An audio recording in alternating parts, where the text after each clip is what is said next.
right now. Tuesday, 4 a.m. Let's get it rocking and rolling here for Tonga versus Wales, and we're good to go. Hey guys, how you going today down BK Sport? We're here as we've got a bit of Rugby League World Cup action to go here, and it's going to be a pretty interesting game because obviously we get to watch on as Tonga get to run out here. Now this is an exciting one because obviously they're probably the ones who played in the most exciting game of the World Cup tournament so far, alongside Papua New Guinea, and this is their second game. They didn't exactly look. They didn't exactly look where they would like to be, is what I would say, against the Papua New Guineans. So this is going to be a really big game here for Tonga to really prove. To really prove, I guess, where they are at as a team, because yeah, look, obviously it's a game they should be winning and should be winning this game really, really well here, Mate Ma'a Tonga. They've got a few players that they've swapped out. They're not really playing their starting team just yet. I would assume and kind of hope that was the same thing that happened in the first game against Papua New Guinea, but I'm not too sure what Wolf's doing. You know, it was interesting to see that David Fifita came off the bench after 60 minutes in that game against Papua New Guinea. It really didn't make too much sense there at all. Obviously, you know, everyone loves Isaiah Katoa. We think Katoa should be starting. He's not in the squad here today either. But yeah, there's a few ins and outs. Let's go through the two-team lineups here, guys, and then we'll get into the chat and see what you guys are saying. Obviously, if you love your Rugby League content, hit that thumbs up button. Subscribe if you're new around here. We're here every single day for every single game.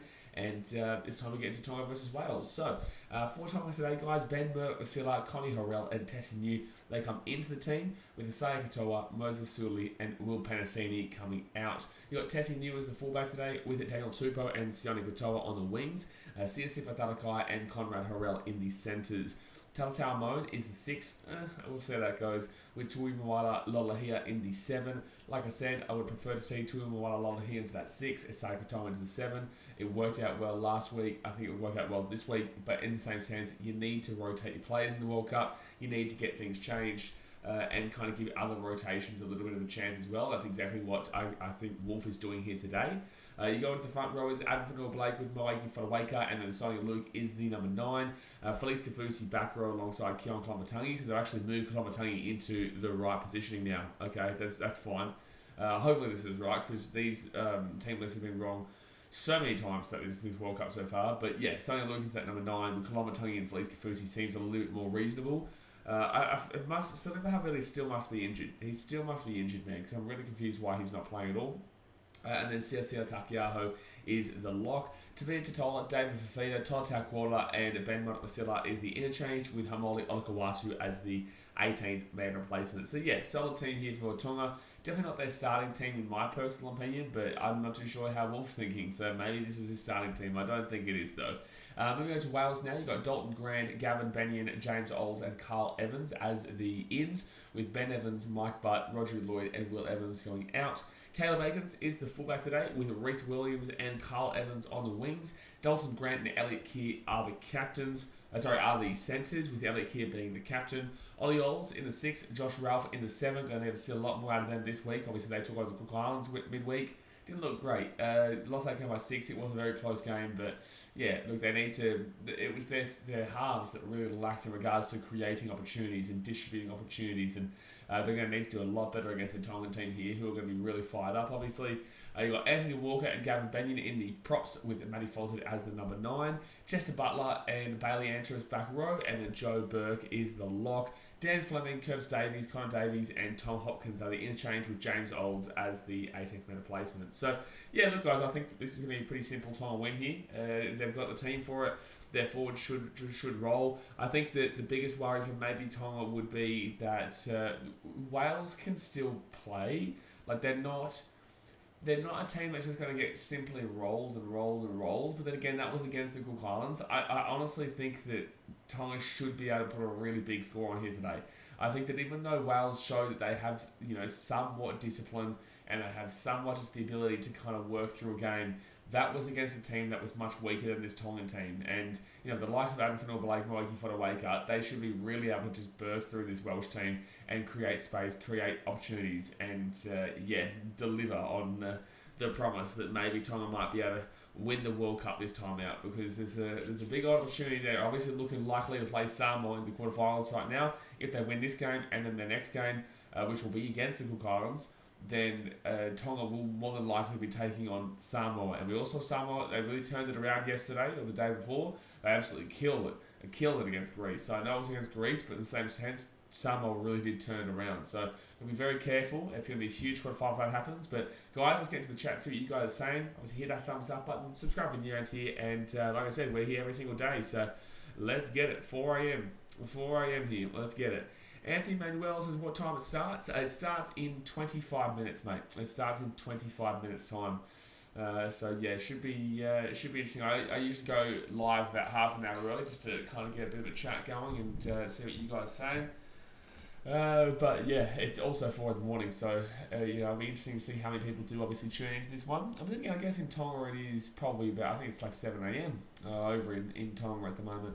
Ali G says good morning, man. It's it's raining heavily and massively windy here on the Gold Coast right now. So I can tell you that no one's going to want to be outside of their homes at the moment. It is just blistering. Seth says Keon better than Grant. Well, Keon's not playing hooker today apparently, which is good and smart decision there by Wolf. I know it's got it in there, which is stupid. Again, I don't understand why this is always zero tackle is always wrong, but. He's gone back to the back row. Sonny Luke is starting today based off of what NRL.com is saying. Obviously Wolf has had a change of heart and it makes a lot more sense now.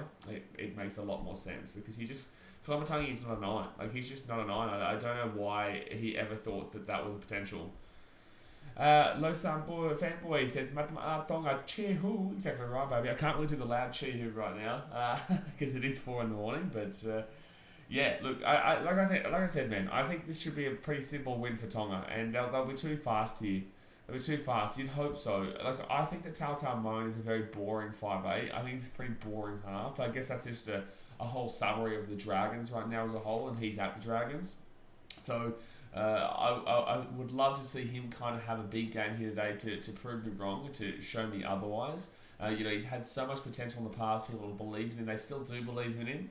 But for me, he's not my kind of player, and I really would have preferred to see a Katoa here today. But because it is a game that they're expected to win so heavily, so easily, you've got to change it up, something around. Like, for example, Conrad Harrell would not normally be in the starting centres there for Tonga. He's not normally going to be there. He's a bit older now. Definitely can still make mistakes and whatnot. Because this is a game that they definitely are expected to win, that's why you're seeing Conrad Harrell into those centres. Says to be fair, he did alright there, apart from a couple of dodgy passes. I disagree. I don't see what anyone else saw. I really don't. I thought he was terrible. I don't understand why everyone thought he played well. I really didn't like him in the hooker role at any stage. So I really don't understand where all these positive comments have come from for Koloamatangi in the hooker when they play Papua New Guinea, especially considering the Papua New Guinea were doing very well through the middle as well. Tonga weren't exactly making the meters that they necessarily would ideally have liked to in that game. And I understand that Papua New Guinea are a very solid team and very underrated team. But I didn't see what anyone else saw in Koloamatangi in that game. I thought he was not good in that number 9 whatsoever, and that's why they struggled to beat Papua New Guinea. Because on a realistic level, Tonga should have been winning against Papua New Guinea by a big amount. Look, yes, Papua New Guinea are a solid team. They're defensively fine. They do well. They care about their nation. They're so passionate, and that's what improves them to the point that they're not of the NRL talent level. But it doesn't mean that you still can't absolutely put a score past them. Australia still would. Australia still does put scores past them. I guarantee you New Zealand probably still do too. But yeah, look, I think I just disagree. I don't think that he was fantastic, but for some reason, some other people thought that he was, and interesting. Dad said, is he playing hooker again so we can see 104 passes? No, he's not. He's playing the back row. They've put Sonny Luke here. So I think Sonny Luke is a product of the Penrith Panthers system, if I'm not mistaken. I think he's at the Penrith Panthers. I think I've definitely seen his name around the blocks before. At the Panthers, I could be wrong. I could be thinking about somebody else, but I'm pretty certain that's who we're thinking about here. Don't forget, obviously, Papua New Guinea versus Cook Islands will be also tomorrow, guys, and then there'll be 2 days off from the World Cup. Thursday and Friday, there are no games. So on Friday, we're going to do what's it called? On Friday, we're going to do a power rankings as per usual. On Friday, we'll do a power rankings as per usual. Thursday won't be around if we do a video or whatnot. He plays New South Wales Cup. No, I know he plays New South Wales Cup, but I'm pretty certain he is New South Wales Cup for the Penrith Panthers, who did win. They did win the New South Wales Cup competition because the Panthers won every competition they could win this year across all the different levels. So I think he's fine, but I still believe Siliva Havili is the starting hooker here, but just hasn't played just yet. And I don't know what's going on. I don't know what's going on with him because it just doesn't feel like he's the first thought process right now. Conrad last time here in England for the World Cup was awesome. The meters he ran was spectacular. In England, maybe are you talking about the Super League? If you're talking about the World Cup wasn't in England in 2017. That was in that was in Australia and Papua New Guinea. Oh jeez, this is really messing up today. Sorry guys, this screen of me is really messing up today. Yeah, Conrad Harrell back in 2017 was a fantastic player, and you could even argue because I'm a Titans fan, so I know Connie. I know Connie well. He's a great bloke, and he's actually one of the first interviews I ever had on this channel. But yeah, his days are definitely past where he was at, where he would ideally like to be. And the only reason he's getting the crack here is because they were just mixing up the team a little bit. No, last time in England. When was the last World Cup in England? Was that 2013? When was the last World Cup in England? Rugby League World Cups. Oh, it was 2013. That's right. Okay.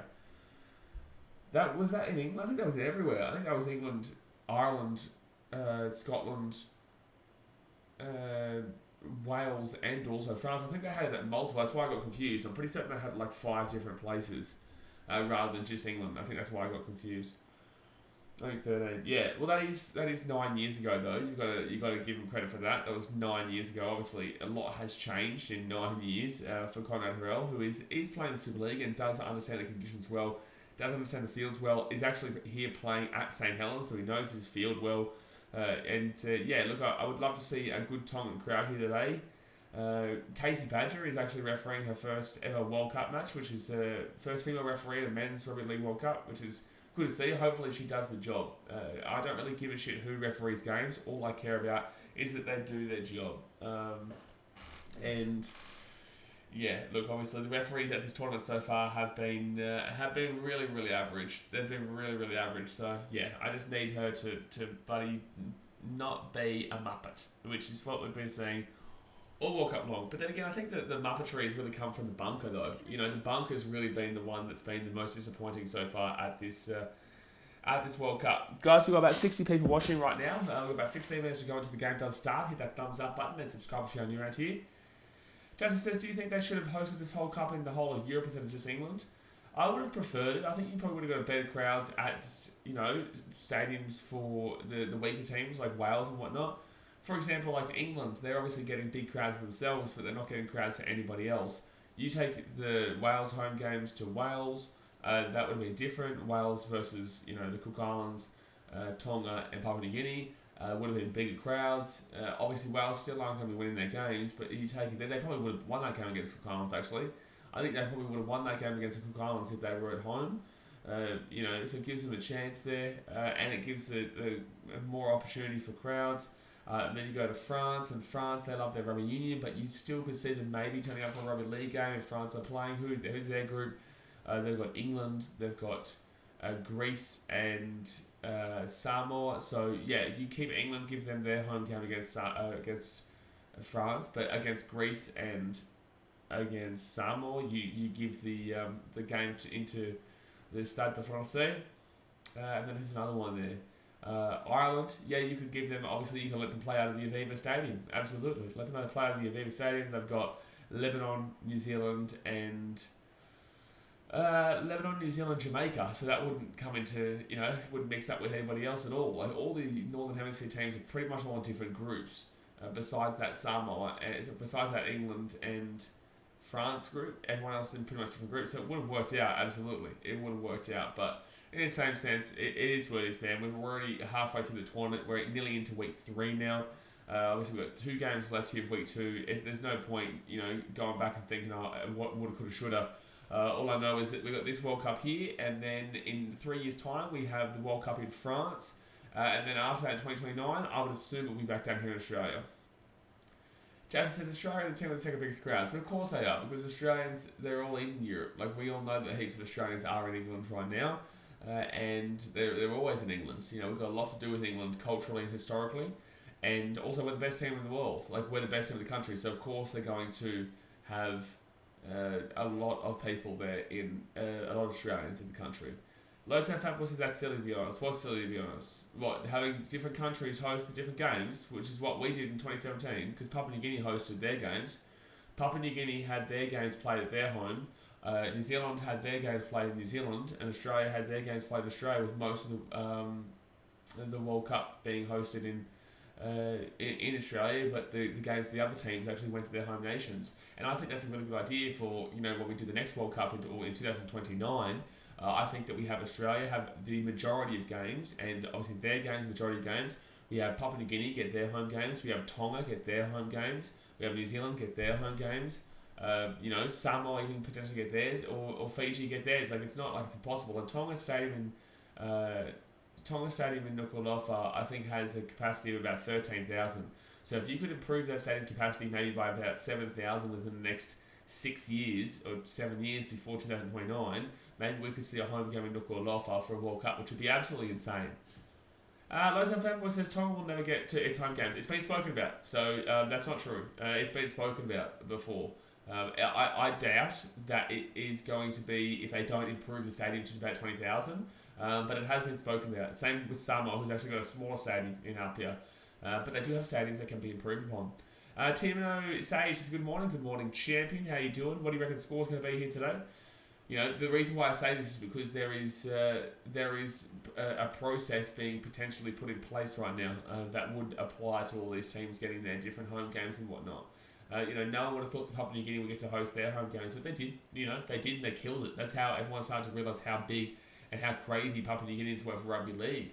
In 2017 was when they really showed the world how much they were obsessed with rugby league. They sold out their games. The atmosphere was insane.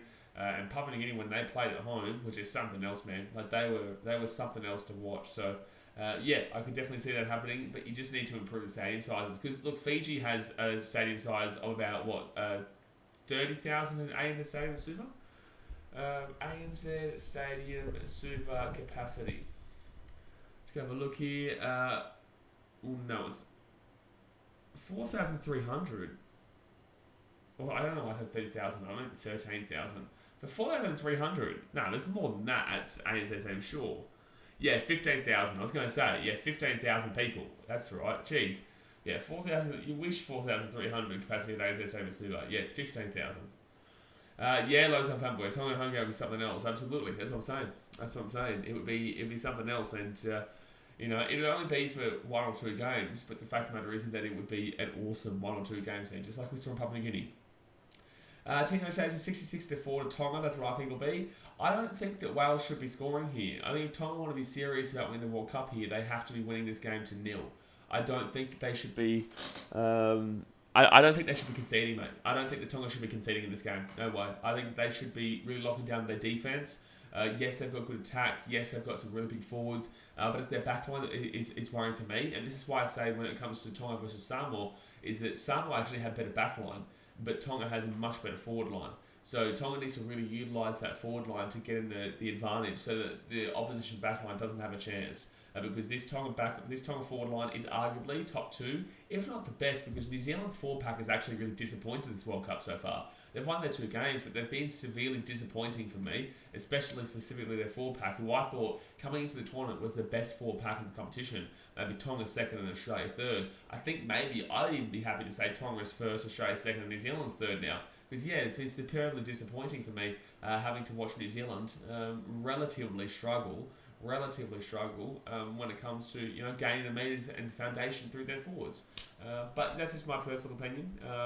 But, oh, geez, I'm going all crazy right now. I need to fix that again. No, this is so annoying how it always does this. So annoying. There we go.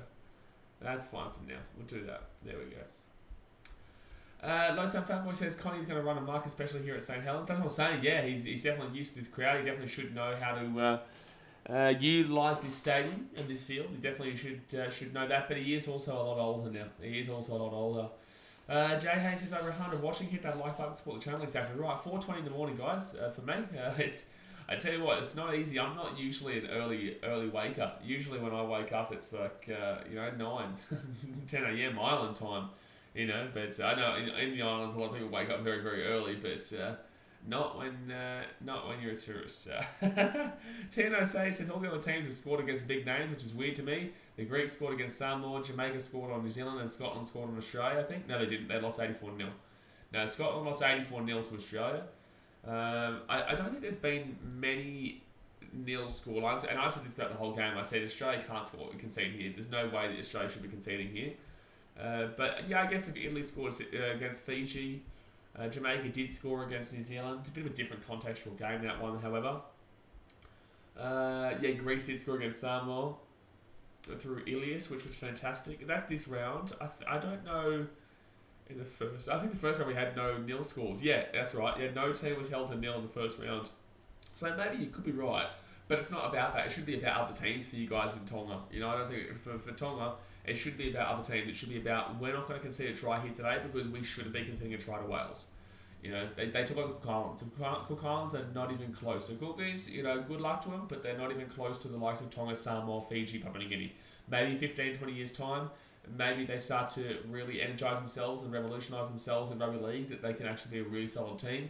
But for the time being, they're still going to have 60 points point past them by Tonga, and they're probably going to have a similar scoreline put past them by Papua New Guinea. But the thing is, though, when you think about that game tomorrow between Papua New Guinea and Cook Islands, Papua New Guinea could win as convincingly as Tonga without the scoreline.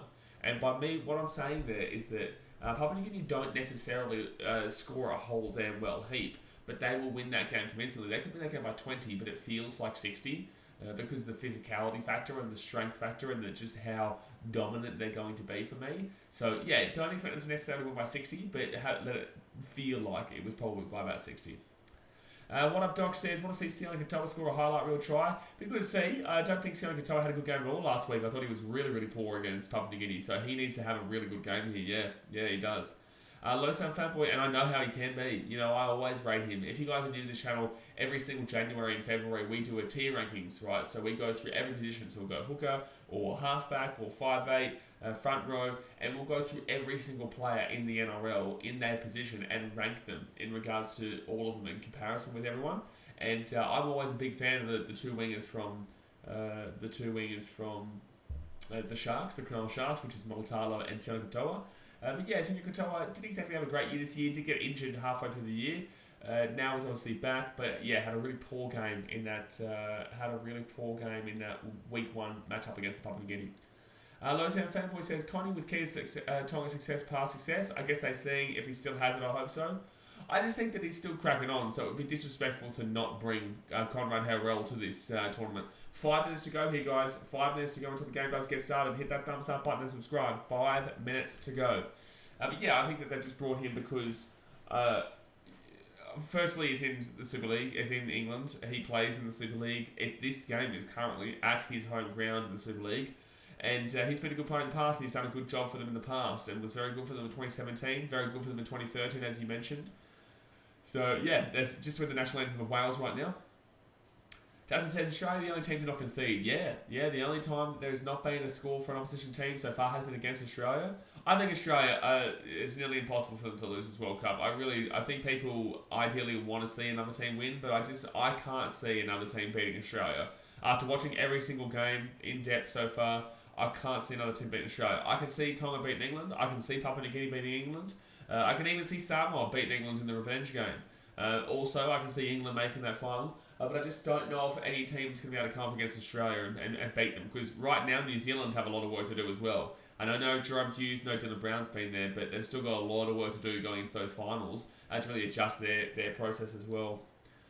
Low Stuff Apple says, home Sean Cook Islands could speed the process. It could kind of speed the process, but in the same sense, like all he is a centre. They've still got no halves. They've got no full. Maybe they put him in the fullback, but their back line's still very, very weak, and their forward line's still pretty exceptionally weak as well. So, whilst yes, it would speed the process, and we saw that with Tonga in 2017 when the likes of Tamalolo and Andrew Feeder decided I think it was maybe 2015, 2016 that they were going to play for Tonga. And that really did speed the process up of Tonga, because Tonga have not been at this level for a long time. They have been really, really poor in the past. But because of the likes of Tamalolo and Andrew Feeder making the decision to play for the islands rather than rather than the country of Australia or New Zealand, really did speed the process up of Tonga to put them into this stage. Are they a Tier 1 nation yet? Not just yet. They still need to sort their spine out. But they're definitely on the right track, and it'd be good to see if Tonga can do something in this tournament. Dasa says, will Lolo be captain when he comes back? I would assume so. So Tamalolo will play next week. These first 2 games is when he's been suspended, but he'll play. He'll be playing next week here. All right, here we go. 1 second here. Let's just check that. Bang, bang, bang. All right. There we go. So now we get to see the Sippy Tau. We get the Sippy Tau now, and then we'll be underway.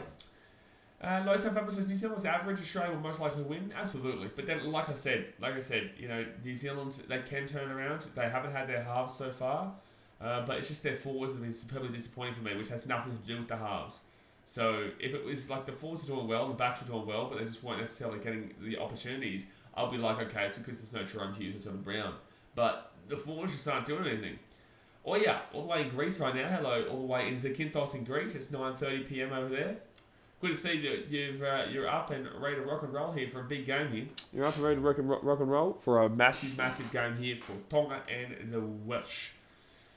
Unfortunately, obviously, Greece didn't do too well yesterday, but they scored a try. You'll take the try there against Samoa.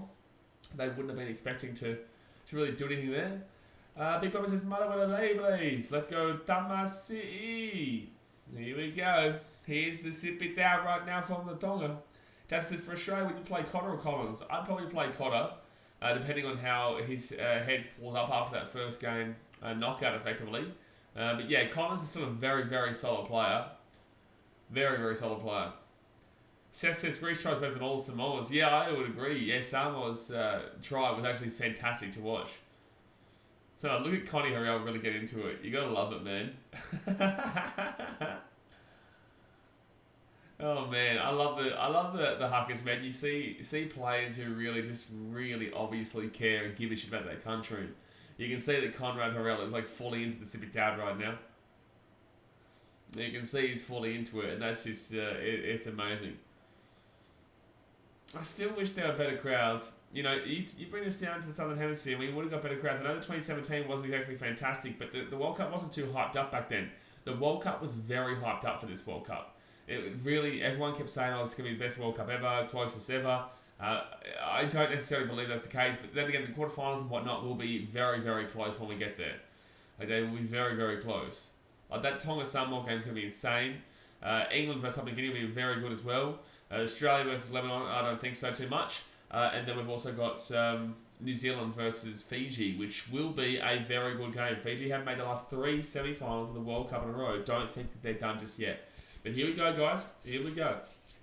Tonga versus Wales coming on up here. Let's see if Tonga have it in them to really, separate themselves from the pack here. Hit that thumbs up button, subscribe if you're new around here, and time to get going. Tia Fellini Fiva says, let's go. Getting around Tonga there. I hope that Christian Wolf decides to bring Fafita off the bench a lot earlier than, the 60th minute this week. That was my biggest frustration with him against Papua New Guinea. He left David Fafita on the bench for 60 minutes, came on, and then Fafita killed it. Fafita was all over it. But he was on too late. You've got to bring him on like 20 minutes in. Let him play till half time. If you want to take him off at the first 10 minutes of the second half, be my guest. Even 20 minutes, be my guest. But he's got to at least play 40, 50 minutes. You can't be only giving him 20 minutes at the end of the game. It's just silly. I understand what he's trying to do there. I also think that maybe he's just trying to not get him injured.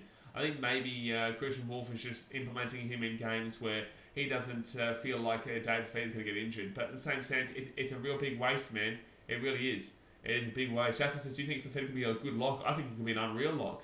Absolutely. I spoke about this before with Dave himself. I spoke about this, that photo of myself and him at Seabus? We were speaking about that at the time as well. And I think that he could be a good lock. I think that he could be really solid.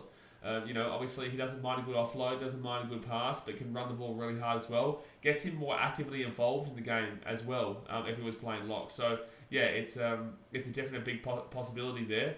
But when Aaron Clark is the 13 and Dave is just as well a good back row, you just need somebody in the halves to really get him the ball in the right area. But all right, here we go, guys. Here we go. We're going to that start. It will be Tonga receiving the ball first here. It will be Tonga receiving the ball first. The Welsh are playing in black kits today, whilst the Tongans will be obviously wearing their beautiful red. And their beautiful, beautiful red. But I think it is... What time is it in Tonga right now? It is 7:30, right? You guys are 3 hours ahead of us, yeah? I think you guys are 3 hours ahead. Alright, they're doing an applause right now for something. They say the ground shakes whenever Tonga plays. I don't know about with this crowd. The ground's going to shake. The ground's going to shake in this one. RXC says, "G'day, hello mate. How you doing?" But I know that everyone in Tonga will be watching, and I know that a lot of people, the Tongan population in Kolomatangi nearly went out there. Should have put his foot over the sideline. Kolomatangi should have put his foot over the sideline there. So first tackle here at the 20. Kolomatangi rolls his ball back, and Lolohea gives it off to Connie Harrell, who runs the ball hard, runs the ball fast. You gotta love that. But yeah, there'll be massive amount of Tongans watching this game right now. Seth Margarita says, maybe Wales should try Jamaica's short kickoff tactics. Oh, that was incredible. Oh, Wales got numbers here. Sorry, Tonga's got numbers here. Jeez, because Wales are normally in red, I was like, wait a second. But no, that is Tonga. So third tackle now at the 50. Yeah, that didn't look like good defence at all on Wales' side down that right-hand flank. So fourth tackle now at the 45. Rolls it here. Honestly, Tonga should be scoring majority of sets. But Wales did not look too bad on the defensive end against the Cook Islands. But again, the Cook Islands are not Tonga. Cook Islands is not someone you should be looking at and thinking, oh, well, they did pretty well against them, so they should do it here as well. Good take there by Wales, and they'll be taken down to 5. But I don't think anyone's going to be able to do what Jamaica did, man. That always a knock on here from Wales. Second ball of the game, and Wales have knocked the ball on 5 metres out. So Tonga's going to get a nice little attack here. Tonga's going to get a nice little attack 5 metres out in the line. Unbelievable. That is a shocking start for the Welsh. That is a shocking start for the Welsh. The Tongans will take it. They'll be happy with that. But this is probably going to be a try now. You would have to safely assume that Tonga's going to be able to get the ball over the line now. Yeah, John Keir, the Wales head coach, would not be happy with that at all. Jeez. First knock on, minute and a half in. My God, so 10 metres out. Hunt's easy try now. You'd assume. Oh, yeah, it is going to be an easy try already. Yeah, Sione Katoa. Oh, no, taking down the 10. Sione Katoa taking down the 10 there. Rolls the ball back. They go left-hand side to Kolomatangi, back row. Sonny Luke playing the 14. Sonny Luke will probably go out to the left-hand side now. Come on, you've got to see something here. Here they go, spreads it out. They should be. Look at the numbers. I told you this left-hand flank is incredibly easy. Daniel Tupou still going. No, he's going to get taken over the sideline. He's taking over the sideline. Oh, what? How did the ball get out there? How did the ball get out the back there? So Talakai gets the ball back. Wow, that was weird. Tupou got taken over the sideline, but he got the ball back to Cesar Talakai apparently. So 4 tackle now. There'll be 4 metres out here from the line. Geez, Wales' defence has been pretty solid. Tonga aren't throwing a great deal about right now, but there they go, kick it through Kolomatangi. No, it will be a dropout. Low snap versus try time. So low snap boy, you'll probably get timed out. Please don't say try time if there's no try time, because there definitely wasn't a try just then. But yeah, look, nice defense there to start off with from Wales. It's just too bad they dropped the ball. Just too bad they dropped the ball too quickly. Too bad they dropped the ball a little quickly there. 3 minutes gone here. Yeah, Jay's just timed it. Yeah, ladies and gentlemen, we'll just wait in regards to the try time because obviously there was no try. There was no try. People are watching this and they can't watch the actual game due to broadcasting restrictions. So they're looking at the chat, they're looking at me to see what's going on right now. So if you say that, then it kind of ruins it for everyone. So first tackle now for Tonga. They're at the 30. They go left-hand side. And now that we'll be at the 22nd tackle here. Also, guys, if you are involved, there's obviously about 200 people here. If you want to get involved in the chat, it is free. Just obviously subscribe, refresh the stream, and then you can get involved in the chat. It just gets rid of a lot of trolls by having subscribers on the chat. So just do that and feel free to shoot through your comments. But Tonga now left-hand side at the 10 metres. Mawaki Fodawaker 4 tackle here. This is solid defence from Wales. But Tonga aren't doing anything with the ball at the moment. With these first 2 attacks, they haven't done anything yet. Left-hand side, they've got numbers again here. Down Tupou. No, good scrolling defence. Good scrolling defence there from Wales. It'll be fit tackle here for Tonga. 8 metres out of the line. They roll it back, right-hand side. Gives it off to Talatau Amon. Amon kicks it through. Another dropout's coming up here. No. I think it's a knock-on. Wow, there was a try there. There was a try there for Tonga, but it's going to be a first knock on here against the Welsh. Oh, I thought that was the first knock on there against Tonga. That is unlucky. RXC is doing great to shut down that Tongan left side. Yeah, exactly right. They're showing an open flank, but they keep shutting it down pretty quickly, yeah. I don't know if that would... Is that a knock on there from Wales? I don't know. But anyway, it'll be Tonga now with the ball at the 40. Tonga with the ball at the 40. First tackle now. Jeez, you want to see a bit better attack coming on here. Adam Fanor-Blake gets the ball to the 30-metre line. Need to see these forwards do their job, man. But then again, this is the problem with having someone like Telltale Moan and Sonny Luke in the spine, is that you don't really have that creativity. That's why I like Saikatoa there. That's why I like Saliva Havili there. The creativity is a lot better with those guys. So left-hand side now, Kalawatangi playing in the hooker role. I saw him play that hooker just then. Big Papa says, Welsh really swarming in defence. Hopefully they can keep it up to make this game close. Oh, that's going to be a penalty to Tonga. It was about to be a knock-on, but they're going to call penalty instead. Penalty to Tonga. Penalty Tonga. Geez, 335 votes. We've got 92% of votes for Mate Ma'a Tonga. Which is fair enough, but in the same sense. It's quite funny. So, I think he dropped that ball there. So, 5 metres out here from the line. First tackle. This Welsh defence is quite solid right now, man. But, that's a lost ball. That's a knock on there. That is a knock on there from Tonga. So, Wales get the ball. This is a good start here from Wales. This is a really good start here. There's no creativity in this Tongan spine. There's no creativity in this Tongan team right now. They need to get something that can create some spark. They're going up against the Welsh team. They should be putting a score through. That's 3 attacks now that they've had the first 6 minutes, and they've not been able to do anything with those 3 attacks. However, if Wales can get the ball back, that's big. Well, they do, yeah. It was a knock on there against Tonga, so Wales are 15 metres out from their own line, and that was really strong. Big Papa says Tonga backline butchered that one. Well, that's what I'm saying. They've got no creativity there, so they need a Moan to stand up. This is why I don't like him as a... Oh, that's a great tackle there by Connie Harrell. Harrell's been fantastic so far. He has been. Butterfinger's new. Yeah, Tessie is my favourite player, obviously. Andy Watkins has come on Wales. Great defence. Yeah, it has been great defence. They're not going to win the game, but you've just got to take the small victories, and that's a small victory to take there for Wales. Like, Wales win this game, I think they were paying like 100 and something, like 50 to 1 or 101 to 1 to win this game, which obviously they're not winning the game, but like I said, small victories, man. That's a small victory there for Wales in regards to their defence. So Fig tackled out the halfway point. They're going to go right hand side, and they whack that ball down into the defensive 20. Easy take there for Tessie New, and he'll be taken down to 35. 7 minutes gone here. Right hand side, second tackle gets his ball up to the 30. Need to see some good work here for the forwards, but this is the thing. Add David Feeder in. David Feeder was such a big spark. Sifat Talakai with a pretty good run there. Brings the ball out to the 45. Still going here. That was a great run there by Talakai. That was a really nice run there by Talakai. Arguably 6 again, but I'm not going to call it. Left hand side. Oh, a short pass underneath. That'll be 45. That's a forward pass. That's a forward pass. That's another defensive victory there for the Welsh. So the Welsh are going to get the ball here at the 45. This is a very positive game in the first 10 minutes for Wales right now. Very, very positive game for Wales right now.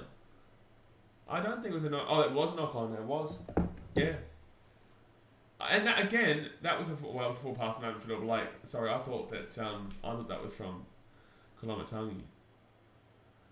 But yeah, 8 minutes in, and now Wales will get the ball back again.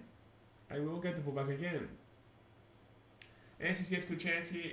Yeah, but I hope you don't think that you're going to win the game. Like, I hope it's like celebrate these small victories, but I hope you don't think they're going to win the game here. I just want to keep you realistic about it, because I don't want you feeling too disappointed when, like, you might be leading. Well, you did lead last week against Cook Islands too, actually. You led 12-0 against the Cook Islands with about 20 minutes to go, and then they just rocketed home. So I don't want anyone thinking that if you're Tongan, I don't want you thinking that you're going to still lose this game. I don't want anyone who's Welsh thinking they're going to win the game. But just like, it's a positive result in this early part here for the Welsh.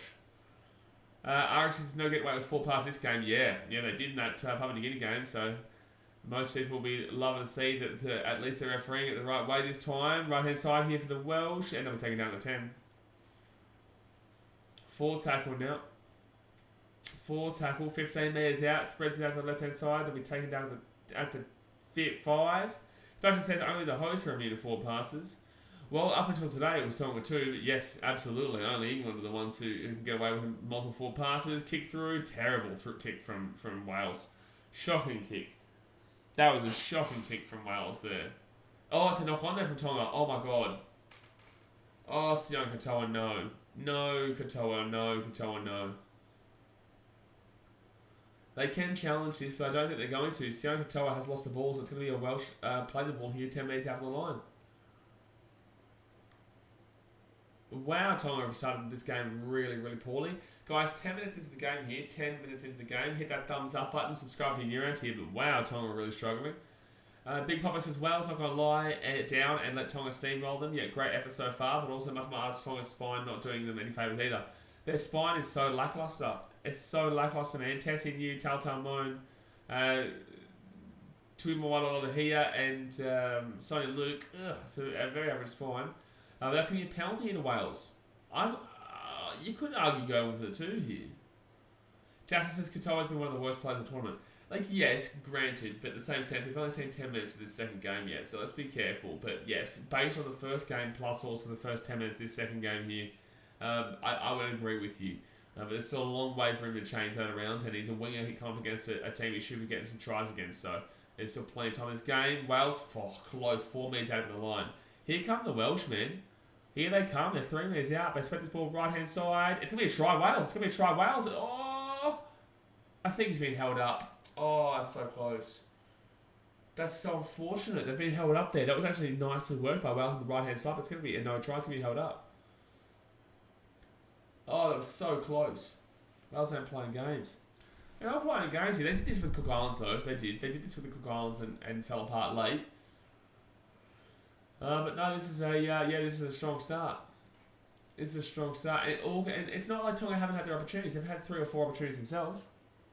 You know, Tonga have had 3 or 4 attacking opportunities themselves. Oh, jeez, he steps back on the inside. If he passes that ball, it's a try on the wing easy. Like, it's a very easy try on the wing if he passed that ball there. But he got a little bit selfish and tried to step inside. Does the ball go down here? I don't think so. I think it's going to be held up. Ball's still up there. Ball's still up there. Ball's still up here. Still up. Yeah, it's held up for sure. And now they lose sight. Yeah, this will be a no try here. So it'll be, what, 3rd tackle at the 10? To Wales many NRL players, I don't think so, mate. Still up, still up, still up. No change from that angle. Yeah, we don't even need to keep looking at this referee. It's very clear that this is a held up. Like, it's very clear. We don't need to keep looking at this. Always up, always up. Yeah, not even close. So that'll be no try there. There'll be no try. It'll be held up for Wales. It'll be 3rd tackle, 10 metres out here from the line. But no, I don't believe any Welsh players. Exclusively Championship team. Yeah, there you go. There you go. And Championship, by the way, is the 2nd level to the Super League. Just to clarify for anyone who doesn't know. Alrighty, here we go. So it's actually 2nd tackle, 10 metres out here. No, I think it is 3rd. They just haven't updated it yet. 15 metres out. Now there'll be 10 metres from the line. No, it is now 3rd tackle. So that was 2nd. This is now 3rd. Was that a head high from one of the Tonga players? It was close. It was close, but I think that would have been rough. 3rd tackle, 15 metres out. Ralph goes out. He was terrible last week, but he's looking alright today. Wales step back on the inside through Williams and close to going to the sideline, but he stays around 7 metres out of the line. 4 tackle. 4 tackle here for the Welsh. Kia gives it back. 15 metres out. Kia, is that the son of the coach? Ugh. It's always a bit dodgy when you see the son of the coach of the teams. You're like, oh, you probably only got there because of the coach. Here we go. Last play here. Fit tackle. Steps around. Terrible attack from Wales. Terrible. Hans says, did Katoa play for Tonga last game? I missed it because if he did, I didn't think his first game back since injury. I think it's his first game back since injured middle of the season. Yeah, so I actually thought the injury was worse. So he did play that game, and he was the worst on field in that game against Papua New Guinea. It was the worst on field. But I thought his injury was a lot more serious. I thought it was like an ACL that he did. I didn't know it was only like a torn bicep, which is still, rough, but I thought it was worse. So, bless up to the big fella. Thank God that he was able to,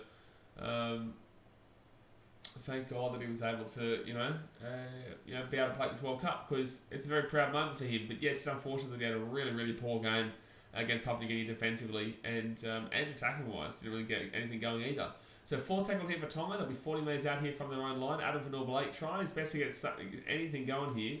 They'll kick this ball down to the corner here, Sonny and Luke, and it will be a pretty good kick, actually. Oh, no, it's not. It's going to go dead. It's going to go dead. Yeah, 7 tackle set coming up. It was close, though. It was actually not a bad kick still, but it does go 7 tackles. Jackson says, you could have the GOAT-son coach combo with Kevin Walters and Billy Walters. I think we both know that Billy Walters would not get a crack anywhere else if it wasn't for Kevin Walters. I think we both know that Billy Walters is not getting a walk-up start into literally any team. Hunt says, I thought it was worse too. RXC says that he did his bicep with that unreal try against Cowboys. Yeah, absolutely. I just thought for some reason, in my head I had ACL, which... he didn't. He did his bicep in training. No, I think you're wrong. He did his... he got himself injured during training. Because I remember Molatalo posting about it on Instagram and I was like, oh shit, that's out of the blue. Alright, so right-hand side, 3rd tackle at the 40. You could be right, but I'm pretty certain it was during training. Oh, they're all offside here, Tonga. Wales, look at the meters they're making. They get the ball out to the outside here. Williams taking out the 35. Good defensive tackle there by Sione Katoa. Right-hand side, 4 tackle, 25 metres out. Jeez, Wales are making meters, man. And it's not even through their forwards. So that's a high tackle penalty. I'd take the 2. I take the 2 if I'm Wales here. I take the 2 and take the lead. I take the 2 and I take the lead here. I don't go for the try in this situation. Wales are playing well, man. They're not going to do it. They're not going to go for the 2. They're going to go for the try. I think it's a silly mistake. It's a mistake.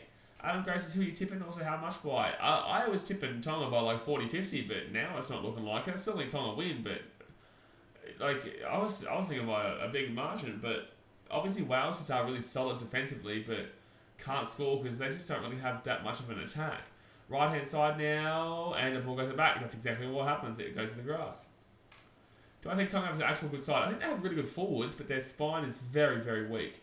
And their backline's okay at best. But their forwards are very, very good. But Christian Wolf needs to bring Dave Fafita on at about the 20-25 minute mark. He can't wait for the 60 minute mark like he did against Papua New Guinea. Oh, geez, Ralph gets taken down now at about 8 minutes out here, 5th tackle. See what I mean? Their attack is so bad. Wales' attack is so bad, just their defense has been super good. Over the left-hand side, they play the ball on the sideline. Wales' attack is dreadful. Wales' attack is absolutely dreadful. Absolutely dreadful. Kick the ball through there, man. It's 5th tackle. Kick the ball through.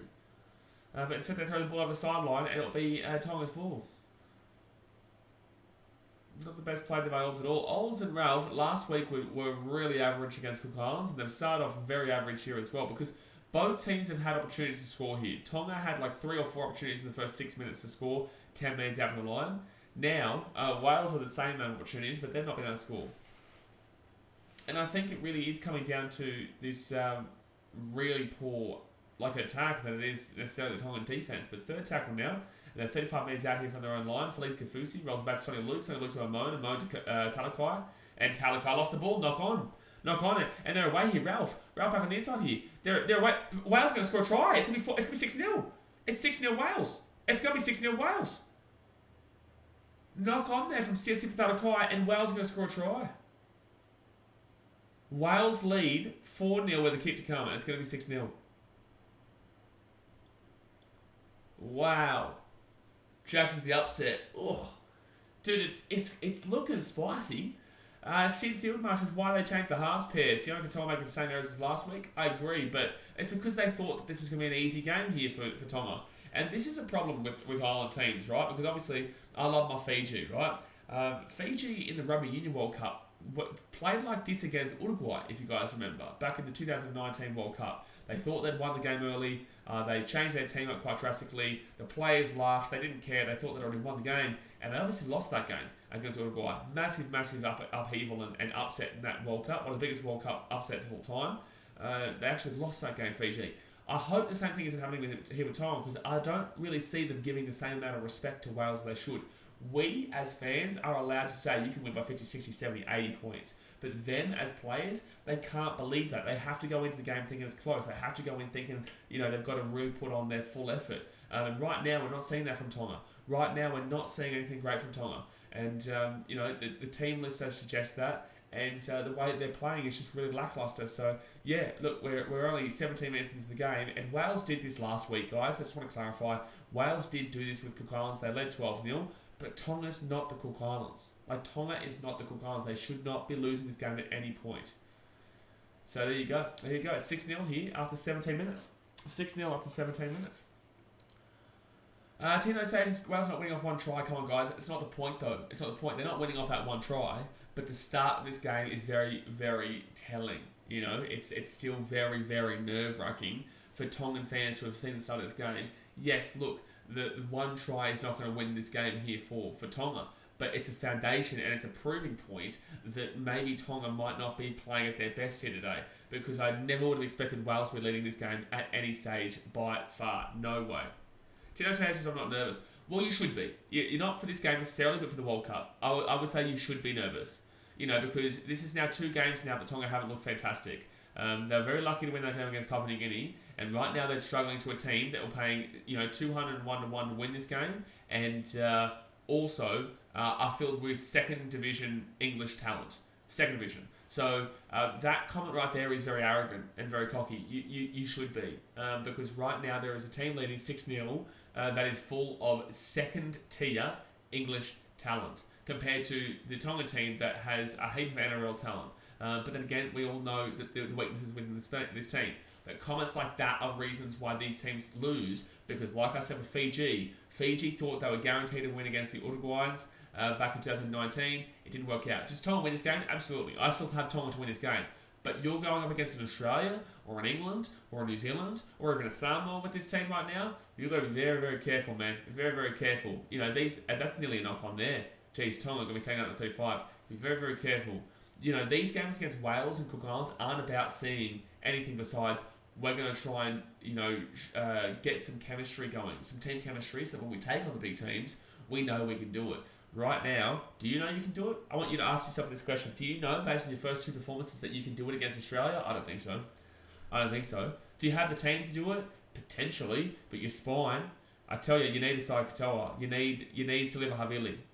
You know, you need better. You need better right now. That's a really nice run here from Sonny Luke, 35 metres out. Timika Fusi said, I think Tonga wants every match they have to be interesting. Yeah, well, it may be. Maybe that's a knock-on there from Wales, I think. That should be a knock-on from Wales. It will be a knock-on from Wales. Tino says, it's different if we start Tamalolo for Fafita. Christian Wolf is keeping Fafita on the bench for way too long. But see, that's not true. That's not true. The problem in this game hasn't come from your back row. The problem in this game hasn't come from your lock. The problem from this game has come from your halves. And the problem from this game has come from your back line. Right? It's not coming from the forward as we speak. So, no, I disagree. You know, a game is won by your halves and your spine. The forwards lay the foundation. The back lines score off that foundation. But the way the games are won are from the transitional process from your forwards to your backs. You know, when you get into the attacking area from your forwards, then your halves and hooker and fullback, well, not fullback, but your halves and hooker define where the play goes for the attack, right? And that's the issue that we have with Tonga. That's why it's not down to Fafita. It's not down to Tamalolo. Like, they'll look a lot better with Tamalolo. David Tupo, try top of the wing. There you go. So it'll be 6-4 here with the hit to come. But it's not down to those guys. It's got nothing to do with those guys. It's to do with the creativity that are lacking right now against a team that are very much a team that you should have been beating 20 points already. So there you go. 6-4 here with the kick to come. And don't get me wrong. Like, in no world am I saying that Tonga lose this game. I've said this the entire time. In no world am I saying that Tonga will lose this game. Tonga will still and should still win by about 20 to 30, 40 points. 50 points. But that doesn't mean jack shit when it comes to the fact that you look at that first game, it was disappointing, and you look at this game so far, and there is still worrying signs from their spine, from their team, and from their scoring plays. But they're obviously going to score there. It's going to be 6-4 with a kick to come. I'm just trying to warn you, man. You know, I want to see Tonga do well. I would love to see Tonga win the World Cup. I would love to see Tonga, kill it, because that's what we get to see, the passion from the fans and the Tongans, right? But at the moment, man, you should be nervous. You should be nervous.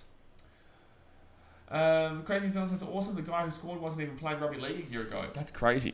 It would be nice to see a game go down to the wire. We saw it. We've seen a couple. Papua New Guinea Tonga did, and Cook Islands versus Wales did.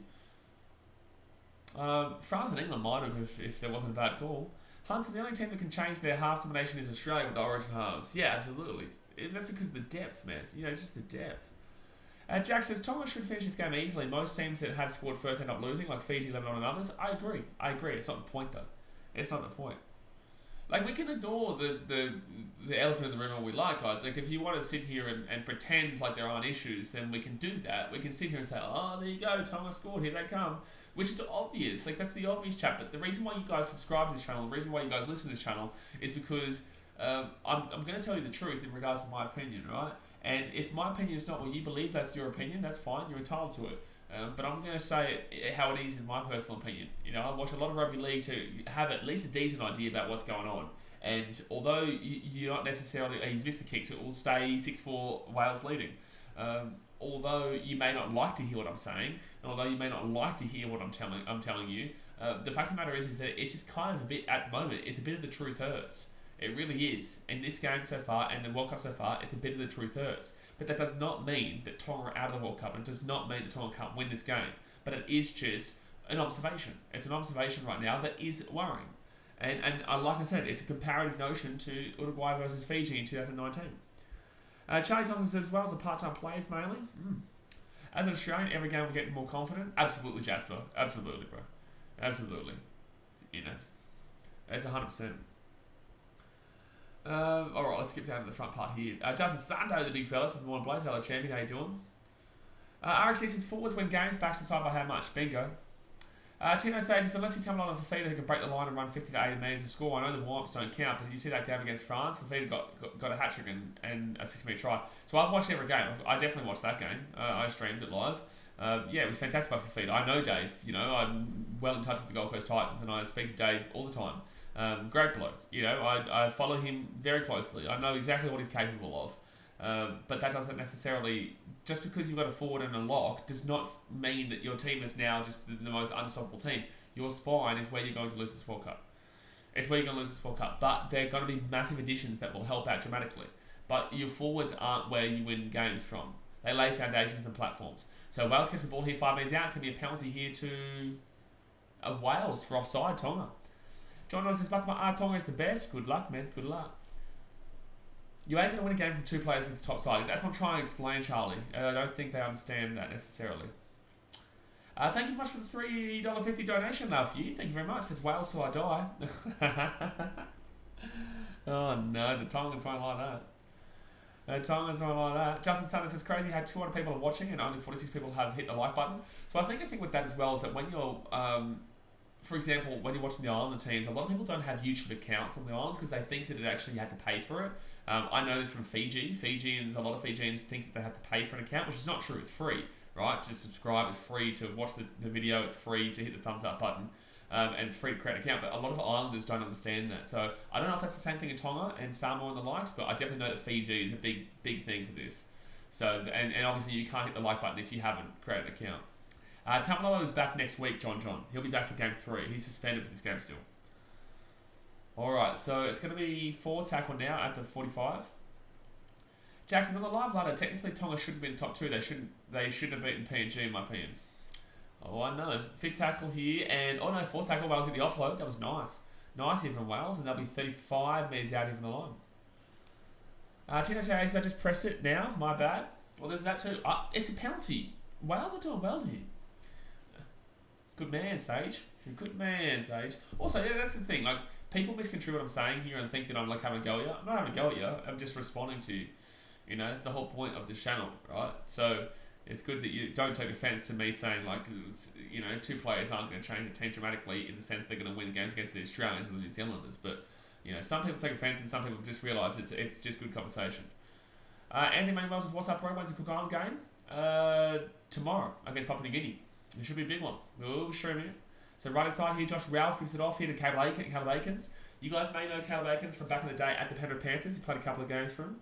So that's probably the closest they've got to the NRL in this team. 2nd tackle now for the Welsh. They're 5 metres out of the line. It is 6-4. They cannot concede again. They're going to get the offload away. And chance here.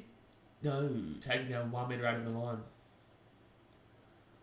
Good stuff, Tino Sage. Exactly right. 2nd tackle now. 10 metres out. Oh, Ralph taking down 3 metres out from the line. 4 tackle. Josh Farah says, "Hey bro, who scored for Tonga and Wales? I'll tell you in one moment." Left hand side here for Wales. They're 5 metres out. Gives it ball underneath to Williams, Antrobus, sorry. And Antrobus will taking that 5 metres out. 5th tackle now. Jeez, Wales here. They're on the. Oh no, you Muppet man. What a stupid play from dubbing half there. That's just selfish there. And this is what you get with the shit teams, right? You get selfish plays like that. Oh, push and shove here. Oh, Mate Ma'a Tonga is going at him. Geez, Mate Ma'a Tonga, he wants a bit of a biffo. He wants a bit of the biffo right now. Dear me. Dear me.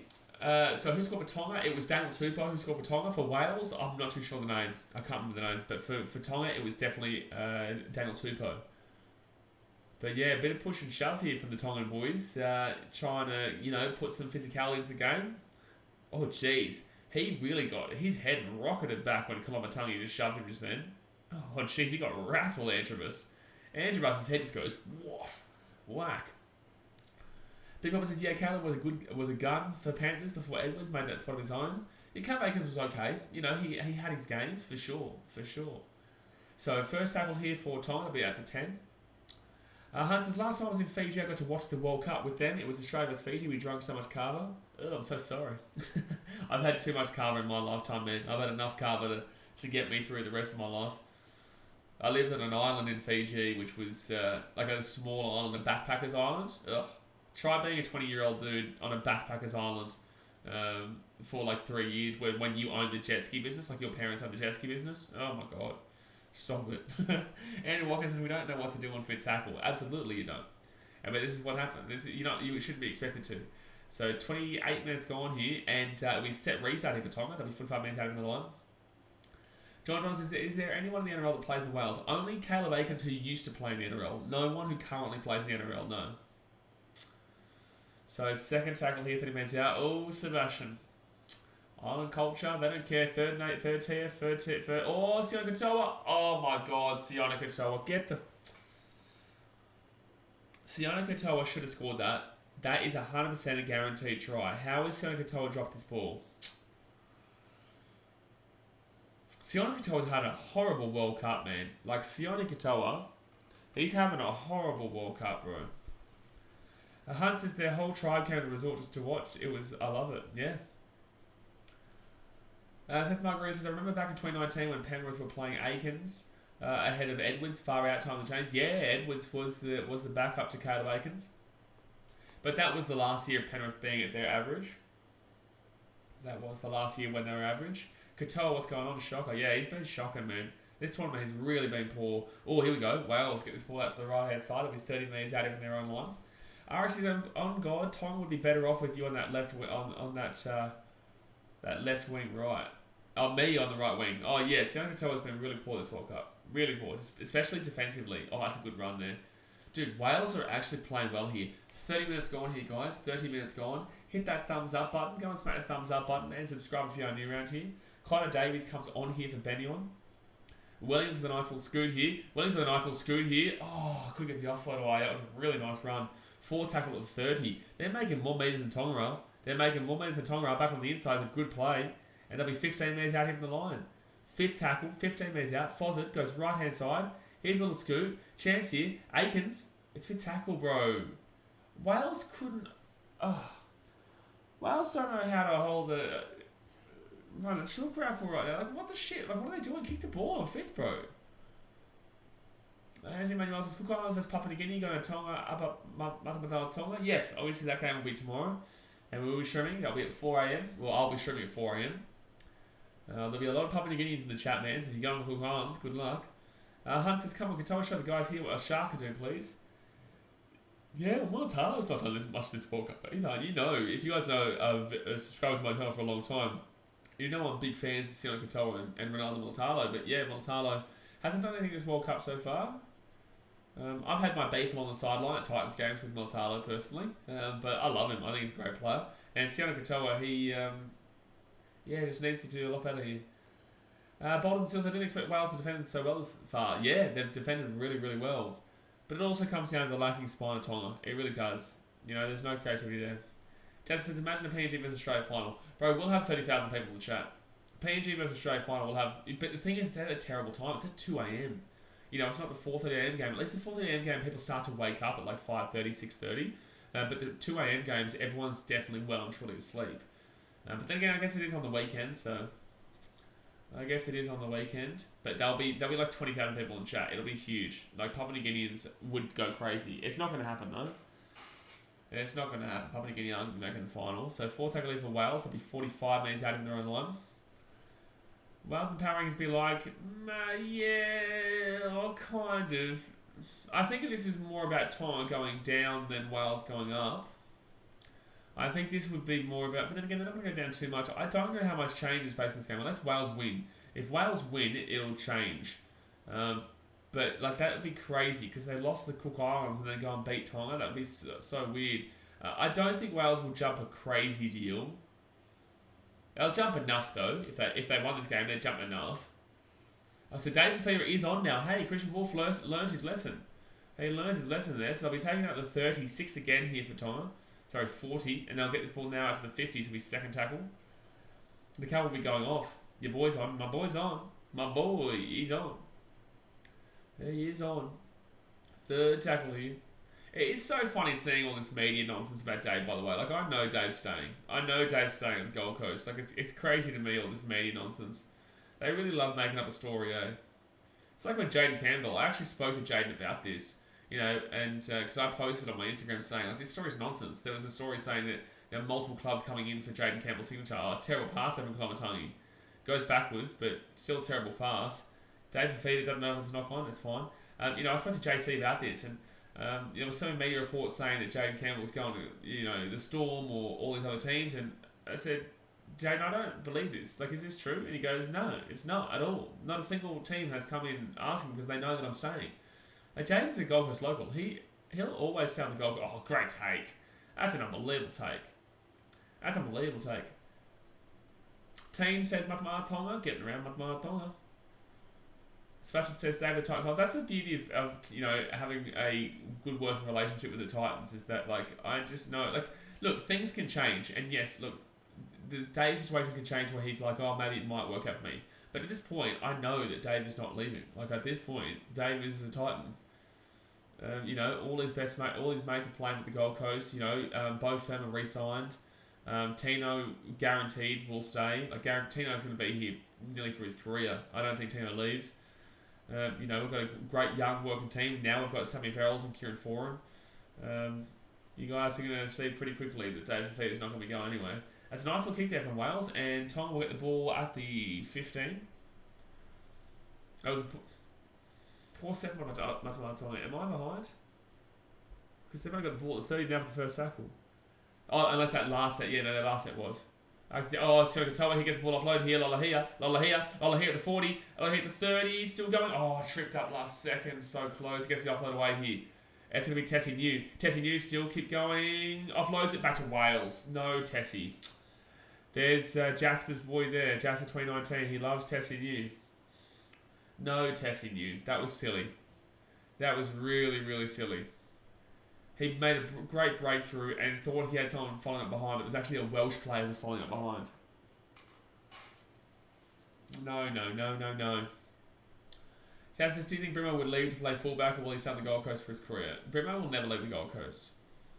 The Brimdog millionaire will never leave the Gold Coast. This team is here to stay, guys. This Gold Coast team is here to stay. One poor year doesn't define this team. Big Papa says poor set again from Mate Ma'a Tonga. It was kind of. It was all right. Lola here had a great little run through, which was fantastic. But it's just unfortunate that when Tessie New got the ball, he then offloads it straight to the Welsh player. Max says, "Am I saying the score right?" You are. Yeah, you are.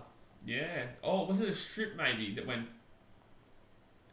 Was it an offload from Tessie or was it a strip here that goes back out? But Lola here, fantastic run. RXC says this Tongan team has no chance against a great side with the amount of errors in them. Oh man, you put them up against Australia right now. This is not a good score, eh? That says I love Tessie New without the love part. Makes sense. But Tessie New, he definitely is a person. So you know, you do love Tessie New just without the love part. But Tessie New is definitely a person. So there's bleeding nose here for the Welsh right now. 35 minutes gone. What's the poll looking like? What's the poll looking like right now? We've had 576 votes and 90% for Tonga. 90% for Tonga here. Sebastian says, Fafita was as excited after a poor season as he was last year after making the playoffs. Guaranteed he's enjoying himself at the club. Yeah, he loves the Gold Coast. You know, It's hard because there's a lot of dickhead fans out there. But then again, every single fan base has that. But it's not even necessarily. Well, there is a lot of Titans fans who don't necessarily agree. But Dave's not leaving at all.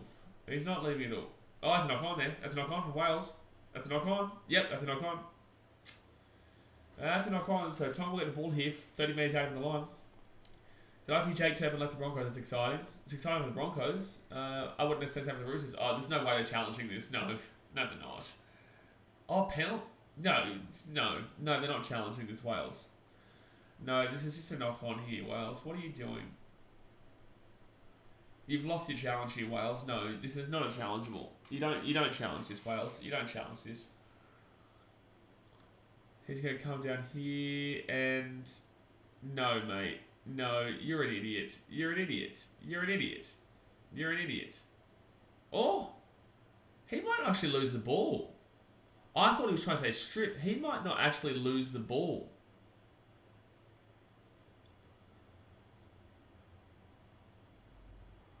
But has the ball hit the ground?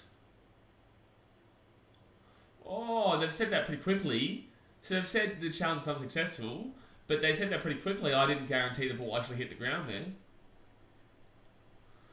Alex, do you think the situation is similar to Grealish because of that price tag? Yeah, absolutely. Exact same. Exact same. But the Titans will re-sign him, not for 1.2, but probably for about 9 to 1. Maybe 900 to 1. Hunt says, if Wales holds them out till half-time and whether the 10-minute second half storm can change my vote for shits and gigs in the poll, but you can't change the vote. I don't think you can change it now, but yeah, if Wales can go in at half-time leading, that'd be insane. It'd be absolutely insane for them to lead at half-time. So Conrad Harrell now will be 30 metres out here from the line.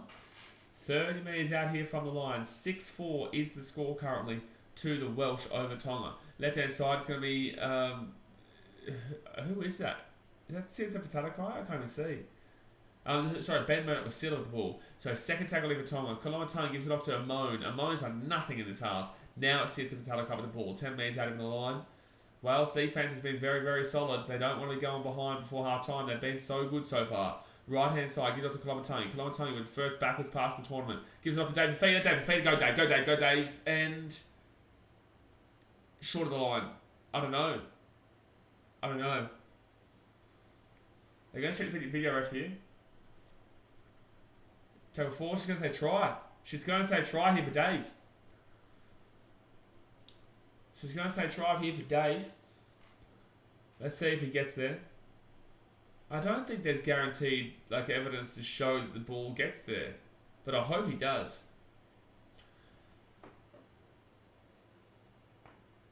Alright, so Dave goes down there. Oh, it's a try. That's a try. That's a try. That is a try there, guys. So Tonga will take the lead here at 8-6 with the kick to come. Tonga will take the lead with 8-6 with the kick to come. Get around Davey. Let's go, David Boy. David Boy, David Boy. Yeah, Jasper, don't celebrate too early like last week. Yeah, celebrating too early like last week cost him the ball. I think it was like third tackle or something like that, and then Dave threw the ball away thinking he'd scored, but it was a knock on then. But this one is a try. This one definitely is a try. So it is 8-6 here with the kick to come, and give the ball to Dave in a good position, and that's exactly what he can do. It's exactly what he can do. Strong run there by the big fella. People really underrate Dave, eh? People really underrate Dave. Dave is the best backer on the competition when on fire. If you guys think he's going to be outside the top 2, top 3 in back rowers in that team rankings, good luck. Yeah, good luck. Because when he's on fire, man, he's the best backer on the competition. It was a club issue last season. I keep thinking last year, but it's last season. It's still the same year. It's crazy to think the NRL was going literally only 3 weeks ago. 3-4 weeks ago, the NRL was on. Crazy to think about. It doesn't feel like that. It feels like it's been bloody years. It feels like it actually has been months. But literally 3 weeks ago was the grand final. So there we go, guys. Better kicker? Absolutely. Absolutely, RC. Better defensively as well. So 10-6 is the score. They will get the kick, 10-6. Yeah, it went on fire. Fafita shits on kick out. And I love William to kick out. Absolutely. Absolutely. So 2.5 minutes to go here. Wales, they can be happy with their first half, but disappointed they conceded late as well. 10 notations for feet, absolutely, Sage. Absolutely. That's my boy. So I had Fafita before. Well, maybe. I think everyone probably would have said Fafita. I've been saying last week was wrong of Wolf to have Fafita come off the bench 60 minutes in. It was way too late, so it's good to just put him on early here.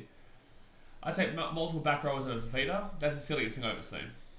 Jackson says, you just obviously, you either believe the media hype or you just don't know what you're talking about. Like, if you're taking multiple back rowers over Fafita, you're silly. You're silly.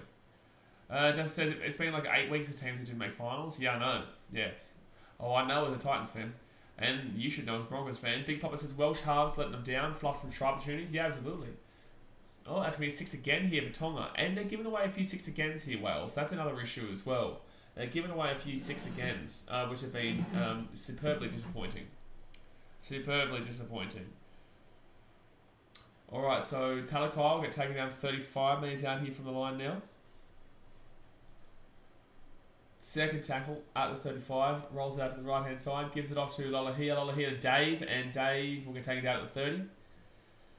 I can't believe someone just said that about having multiple back rowers. Like, that's the silliest thing I've ever seen. 4 tackle now. I reckon they've got to be trolling. There's no way. 4 tackle now. 15 metres out. Amon Kalongtangi, try time. And there you go, guys. The game has just... The Welsh have just thrown the game away in the last 5 minutes of the game, of the first half. So Kalongtangi will score a try, and there we go. Mate Ma'a starting to get some momentum now. Absolutely. There's not... Keon, get out of here. Get it. Hamoli Olakawatu, bro, you're a troll. You're a troll. Keon Kalongtangi and Hamoli over David Fafita, bro, you're a troll. Defensively, absolutely not. Attacking wise, absolutely not. That is a horrific comment. Keon Kalongtangi and Hamoli Olakawatu over Fafita. I'll allow Isaiah Papali'i as a potential, but Kalongtangi and Hamoli, that is the dead set stupidest comment I've ever seen. That is dead set the dumbest comment I've ever seen. Kalongtangi and Hamoli Olakawatu over David Fafita, that is the dumbest comment in regards to talking about players I've ever seen. They are not even close. Kalongtangi and Hamoli Olakawatu isn't even close to David Fafita. In regards to attacking, in regards to defensive, you have absolutely no idea what you're talking about. I would love you to tell me one statistic that they beat him at. This year, 1 year, was the 1 year that he's had a poor year. Besides that, can't believe you're being for real. I'm being absolutely serious here. And everyone in the chat right now is laughing at you too. Like, that is the dumbest comment I've ever seen. Wowee. But anyway, guys, it's going to be half-time here at 14-6. I can't believe someone would genuinely try and say that they would take... I'll allow Isaiah Papali'i as a potential. But Kalongtangi and Olakawatu is just simply disrespectful. It's simply stupid.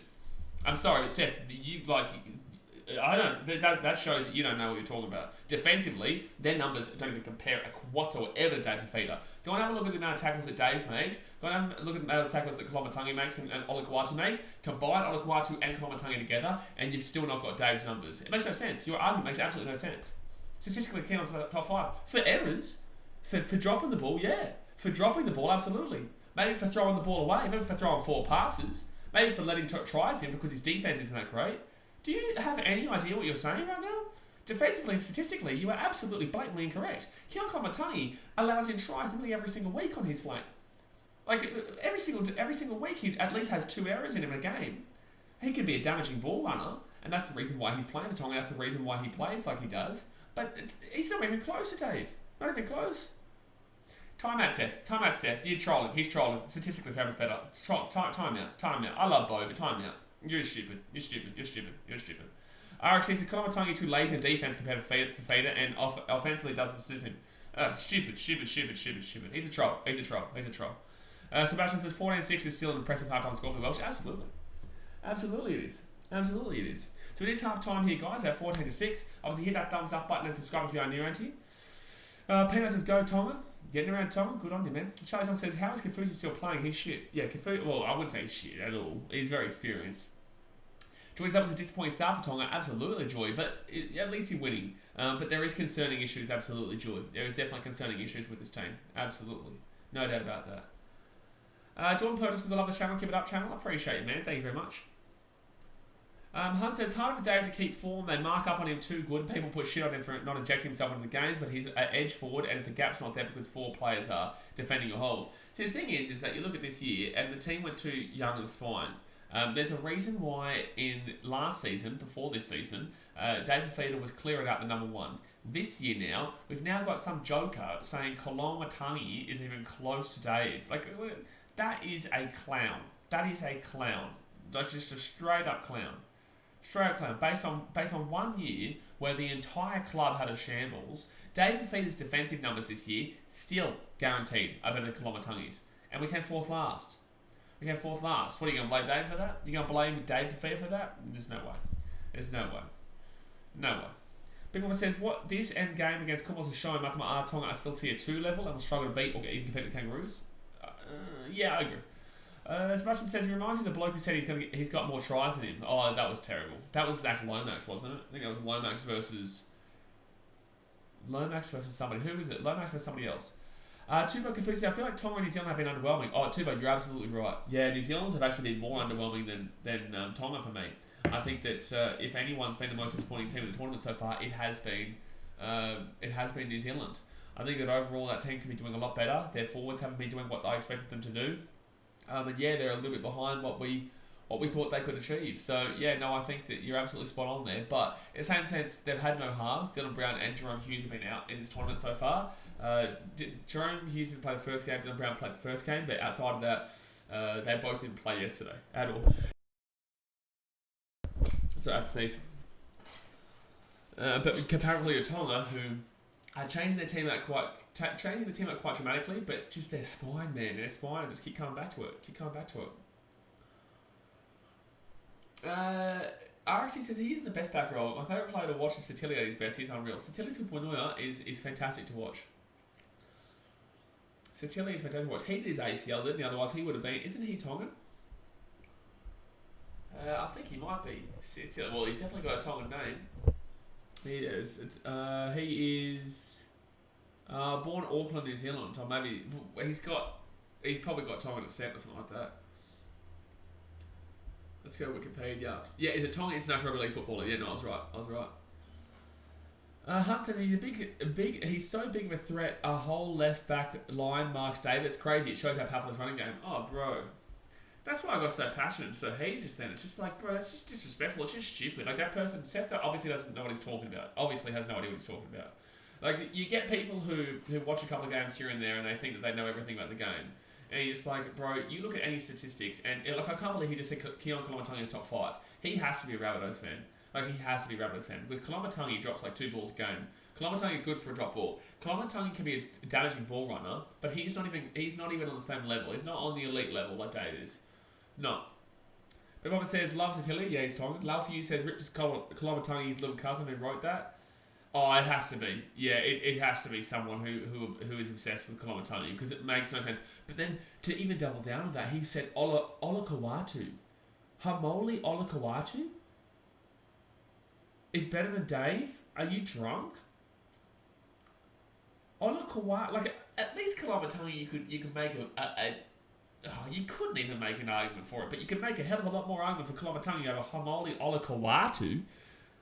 Olakau'atu? Shit. Like, he's fine, but geez, defensively he's lackluster. Really poor defensively.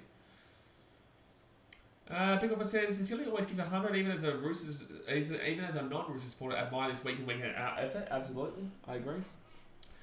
Hunt says stop. I know Olakau'atu over David Fafita. That is mental. I agree, Justin. You must be talking about the other David Fafita who plays in the Super League. He must be talking about bloody Andrew Fafita's brother, not the cousin David Fafita. My God, Olakau'atu over David Fafita. I nearly fell off my chair. Sport Racing says Tonga haven't been great. They won't beat England. I agree right now, but they still have the ability to change it around and turn it around like Samoa did. The Jokers just wait for Taumalolo to return. I understand, and Taumalolo's a big inclusion, but in the same sense, it's not Taumalolo, it's not the forwards, it is the halves, it is the spine. Tessinu is not great. Isai Katoa needs to play 7. Telltale Moen is not good. He's just really bland and boring. That's what happens at the Dragons. You know, they need to leave a Havili in the 9. Put Tuimalala here into the 6. You know what I'm saying? Havili's not playing Chev, no. Now he's just wait for Tamalolo to return, sure. Like, I'll wait for him to return, absolutely. But like, he's not. It's not going to change much in regards to the needs and the necessities of this team right now. The needs and the necessity of this team is just, it has nothing to do with Tamalolo. Sport Reaction says, why is Keon at the 9? Makes no sense. So Kolomatangi's not actually playing 9 today. He is playing in the back row. Apparently, he's the best back row in the business, as we found out from someone on the chat. Actually says, Amon did finish the year at the Dragons. Great though, to be fair. Yeah, but when they were already done. Timo Kafusi says, Amon defensively better, but I'll take Katoa any day. Maybe so, but yeah, I'll definitely take Isai Katoa. Joker says the top line breaks the defense no matter what team is up against. That's cool, but you need a spine. You need spine, right? Okay. So when you look at these teams, you need to always think, can this team beat Australia? And you go, okay, let's look at the forwards. The forwards, I'd probably say Tonga, on paper, maybe have a better forward line than Australia. Maybe. Australia's forward pack have been very good this World Cup so far. But maybe. You give them that edge. Backline, no chance. Spine, you go, okay, let's compare. Tessie New to James Tedesco. 6 is Cameron Munster to Telltale Moen. The 7 is Nathan Cleary to Tuimalala. The 9 is Harry Grant to Sonny Luke. You need to live Havili there, but still, that's the point. Like, Tonga are a good team, but it's their spine that's letting them go. It's not the forwards, because the forwards can match it with any team. The forwards can match it with literally any team in the competition. Says his brother put me in timeout. Yes, absolutely, because you're full of shit. Dax says there's no point having you in the chat if you're just going to talk shit, because there's no way that anyone who's of sane mind has Hamoli Olakwatu and Kolomatangi even in the same vicinity of Fafita. It just shows how much you have no idea what you're talking about, and you're trying to troll the chat. It is an intentional troll in the chat. And if you're intentionally going to troll the chat, we're going to time you out. So absolutely, yes. Yes. GR Styles says, I'm a Mate Ma'a Tonga fan, too much young guns in the team and not clicking with each other. Yeah, GR Styles. I actually think that 2017 was a better team for me. I think that maybe the spine were together, but maybe Jason Tamalolo does change it around when he comes back in next week. Jason Tamalolo comes back in, it'll be fantastic. But, this team just doesn't have the connection. There's no connection between defense and attack, which is what they need. They really, really need that. Sporting says, I just joined today. Fair scored a crazy try. He scored a good try. We've got someone in the chat saying that Hamoli Olakwatu and Kolomatangi are better than Fafita. Tivo Kafusi says, Australia looking way too deadly for anyone to compete. I agree too, Bo. The more this tournament's gone on, the more confident I am in Australia. Melera says, go Mate Ma'a Tonga. Getting around it. Big Papa says, according to NRL, Mate Ma'a Tonga has 79.76 tackle efficiency. 22 missed tackles, 12 ineffective tackles, and Wales has 88.99% tackle efficiency, 15 missed tackles, and 9 ineffective tackles. Wow. There you go. Jay says 170 watching. Hit that like button, subscribe, and jump in the chat. Just don't be like Seth. Exactly right. But hit that thumbs up button and subscribe. But Seth, you're obviously a very intellectually different rugby league fan who has some superb opinions. So feel free to create your own channel and see how many people listen to you with an opinion of Kolomatangi and Olakwatu over Fafita. Just my opinion. Well, I don't think so. I don't agree. I don't believe you. I believe that you've intentionally tried to troll, because I'm a Titans fan. But I believe you've intentionally tried to troll that situation, because no one in any form, even Broncos fans, would not have that much dislike for Fafita to say that he's not as good as Olakwatu.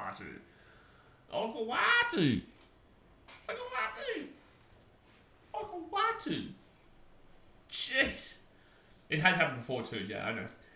Jay says the worst thing about it is that he's saying that they're better because of the stats. Fafita on his day is a top 2 second row. Fafita on his day is the number 1 back row in the game. Also, if we're talking about stats, Moses is better than Cleary. Oh boy. Let's hock at the troll. Seth, no, you're not going to be able to get Weasel your way back in here. He goes, Fafita's the best when he's on, though, I agree. Bro, you're you've gone from anyone listening to what you've got to say from here. God. Hunt said they should play World Cup every 2 years so Island teams can stay and build a team together. It seems like 4 years they're older heads. They need to retire. They expect their young players to win for them. Seth says just too consistent. What, 1 year? Because last year was the best back row in the comp. So this is what I'm saying, you don't know what you're talking about because you're basing your whole opinion off of 1 year where the whole club was a shambles in the Gold Coast Titans. The whole of last year, he was the best back row in the comp. He scored 17 or 18 tries. Defensively killed it. You know, made some of the most metres in the competition and scored like 17 or 18 tries as a back rower. But yet you're going to sit here and you're going to tell me that maybe Jeremiah Nanai is as good as Fafita because he has had one good year, yeah? We've seen Jeremiah Nanai play 1 year, so now you have Nanai is better than Fafita?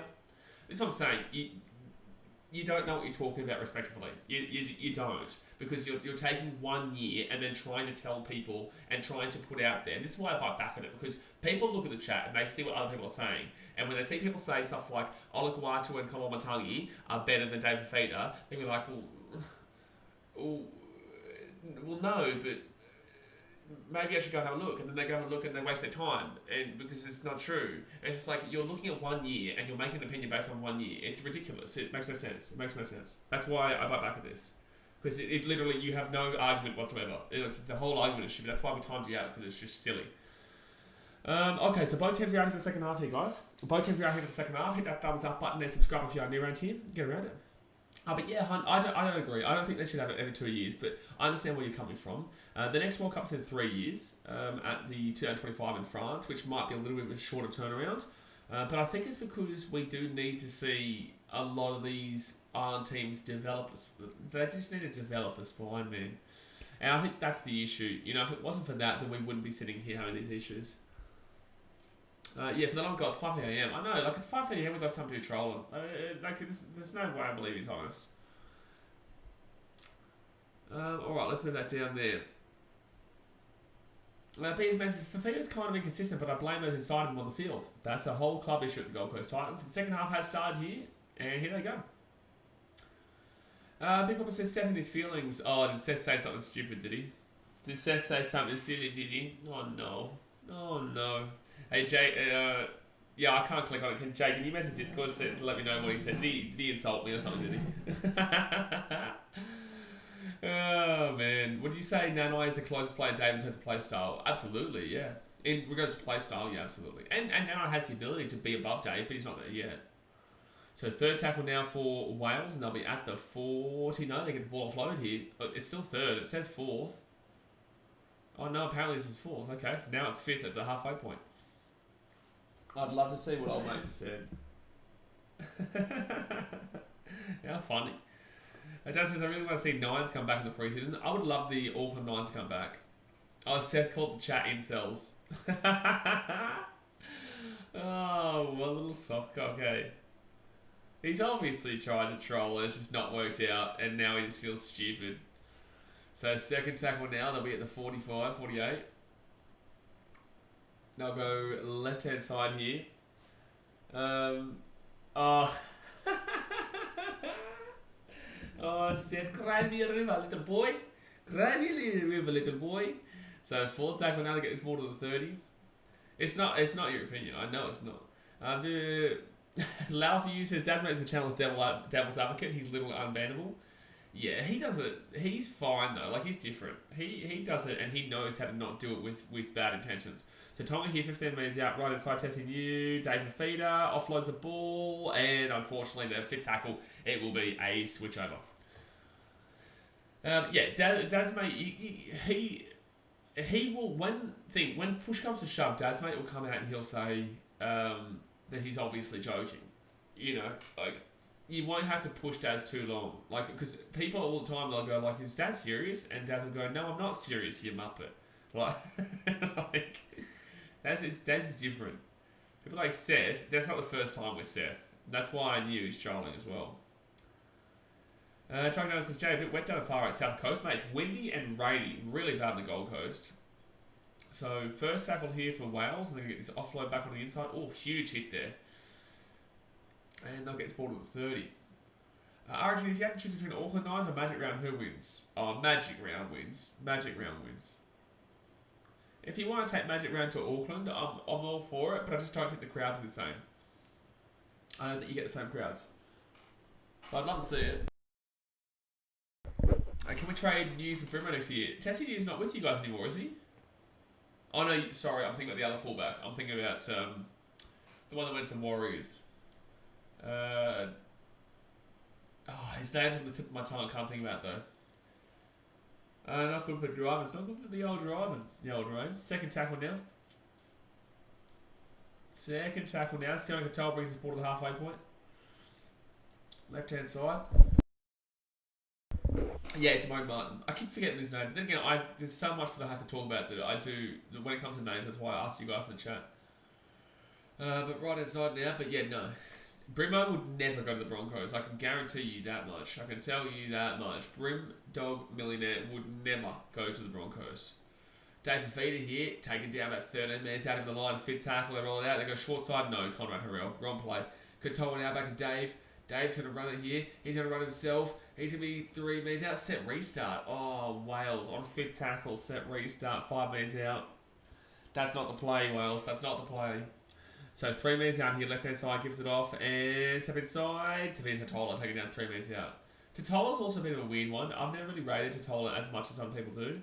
Left-hand side here. Talakai. Oh, he's lost the ball again. Talakai's had a really poor game.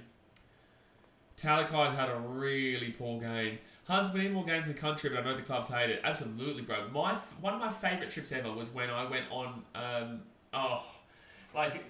the result was really bad. It was the Manly Titans game last year. I went to, obviously, Mudgee for Titans Manly.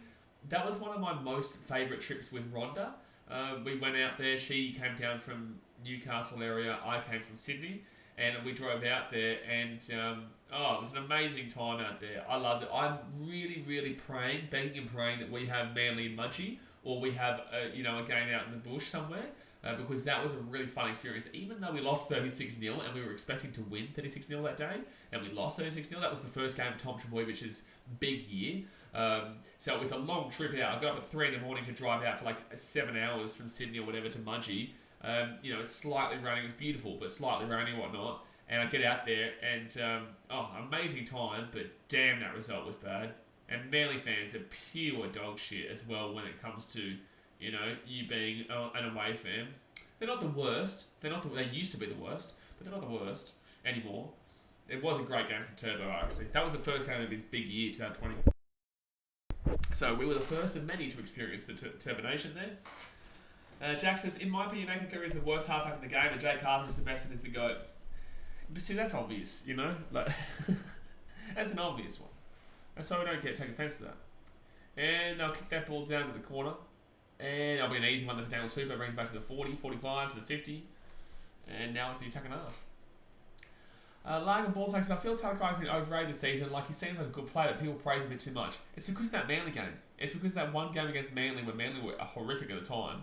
And he went up against Morgan Harper. He's had maybe 2 really good games this year. Maybe 2 really good games, and that was his best one. But yeah, Talakai is definitely a little bit overrated. So left-hand side, I don't think Talakai starts for Tonga normally. I don't think he does necessarily. I think Staggs would be here, and the other one would be Panasini. Left-hand side here, and Tessie New stepping around. It's nice here from Tessie. It's nice from Tessie. It's nice. Try time. That was nice from Tessie New. He can do that, Tessie New. That was nice. So Tessie New with a try time will be 20 to 60 with the kid to come. Tessie New with the slippery little try time. Do you think they should move Magic Round or keep it in Brisbane? I think it should be either in Brisbane or Auckland. It should never go to Sydney. Sydney get enough games. Sydney have enough. You've effectively got a Magic Round every weekend in Sydney. The whole speciality of Magic Round being in Brisbane is that we only see Broncos games there or Gold Coast games an hour south. Besides that, it would have no effect. If it was in Melbourne, might be cool, but I still don't think there'll be a massive amount of people who go to it. You have to have it in Brisbane, or even have it on the Gold Coast, or have it in Auckland. North Queensland would be fine, but it would be super silly to have it in Sydney. Super silly. Talakai is an Origin worthy right now. Well, Talakai had a horrible Origin game. Hans says, I'm from Tamworth. We pack it every time, no matter who plays. People climb on roofs just to watch. Mate, I would love the Titans playing Tamworth. I'll be there with my bloody bells on. I'll be there with my bells on, son. And Jasper says, he also missed 10 tackles and can knock 20 balls on too. Who? Talakai? Is that you talking about? Is Tessie to the Broncos? I think so, Sport Actions. Yeah, I don't think so. I don't think he's gone anywhere. But he's not going to get a spot next year, that's for sure, because they've got Selwyn Cobbo, Corey Oates, fullback's going to be Reece Walsh, Staggs and Farmworth. There's no room for Tessie. And Lolohea will make the kick, so it'll be 20-6 here. If you guys are new to the channel, one of my first ever interviews on the channel was actually Lolohea when he was playing for Tonga back in 2017, between Tonga and Samoa at Campbelltown. Jack says, Talakai is a great player, but he peaked too early this year. If he started playing amazing near round, he would be one of the best centres this year. We haven't really had 2 good games though, Jax. Like, I'm not necessarily disagreeing completely, but I just say, like, he's only had 2 games, and one of those was against a very weak Manly side with Morgan Harper at the time. Morgan Harper really improved throughout the season, which he didn't get too much credit for, mind you. Sebastian Gomez says, there's a league form who brought up at the idea of the NRL having a round in England. What's your opinion on that? Please don't be too harsh. You're lucky you said that last sentence. I think that'd be pretty poor. So that's going to be a penalty here to Tonga. Guys, 50 minutes gone here. Hit that thumbs up button and subscribe if you're new around here. We're streaming every single game. And tomorrow we've got Papua New Guinea vs Cook Islands. But a whole NRL round in England? Okay, I think that's a bit far. Especially considering that we know the English already watch the NRL, right? We can already see the crowds aren't great right now for this World Cup. And it would be disrespectful to the fans of Australia because that'd be all at bad times. You've got to think that it still has to be the advantage of the member of the clubs, and it has to be the advantage of the fans of the clubs. So when you're thinking to taking a game to Las Vegas or to LA, that time the game will start at like 12 p.m. for us, or 9 a.m. or 10 a.m. kind of deal. That's why it's a good time zone in regards to America. In regards to England, we're getting up right now. Like, for example, I've been up streaming since 4 a.m. We've been streaming for an hour and 40 minutes, and it's 4 a.m. 5:40 in the morning right now. So this is a shit time for us. So you're not thinking about the members or the fans at that point. World Cup's different because obviously you've got England, you've got Wales, you've got Scotland, you've got enough teams up there that are going to have a good time in regards to the time zone. But for us, Tonga here, left hand side, Talakai gets up to Daniel Tupou, taking down 5 minutes out, third tackle. Oh, here we go. His set's coming. He just retracted his message though. I look forward to this one. Tonga right inside of Moan. Gives it off to Lolohea to New. Tessie New. Taking down about 8 minutes out of the line. Hopkins comes on for Butler. Jory says, Talakai was terrible on Origin also. I will be surprised if he ever gets picked again. Talakai will never play Origin again. For Feeder, look at this run. Oh, 1 metre out from the line. So close.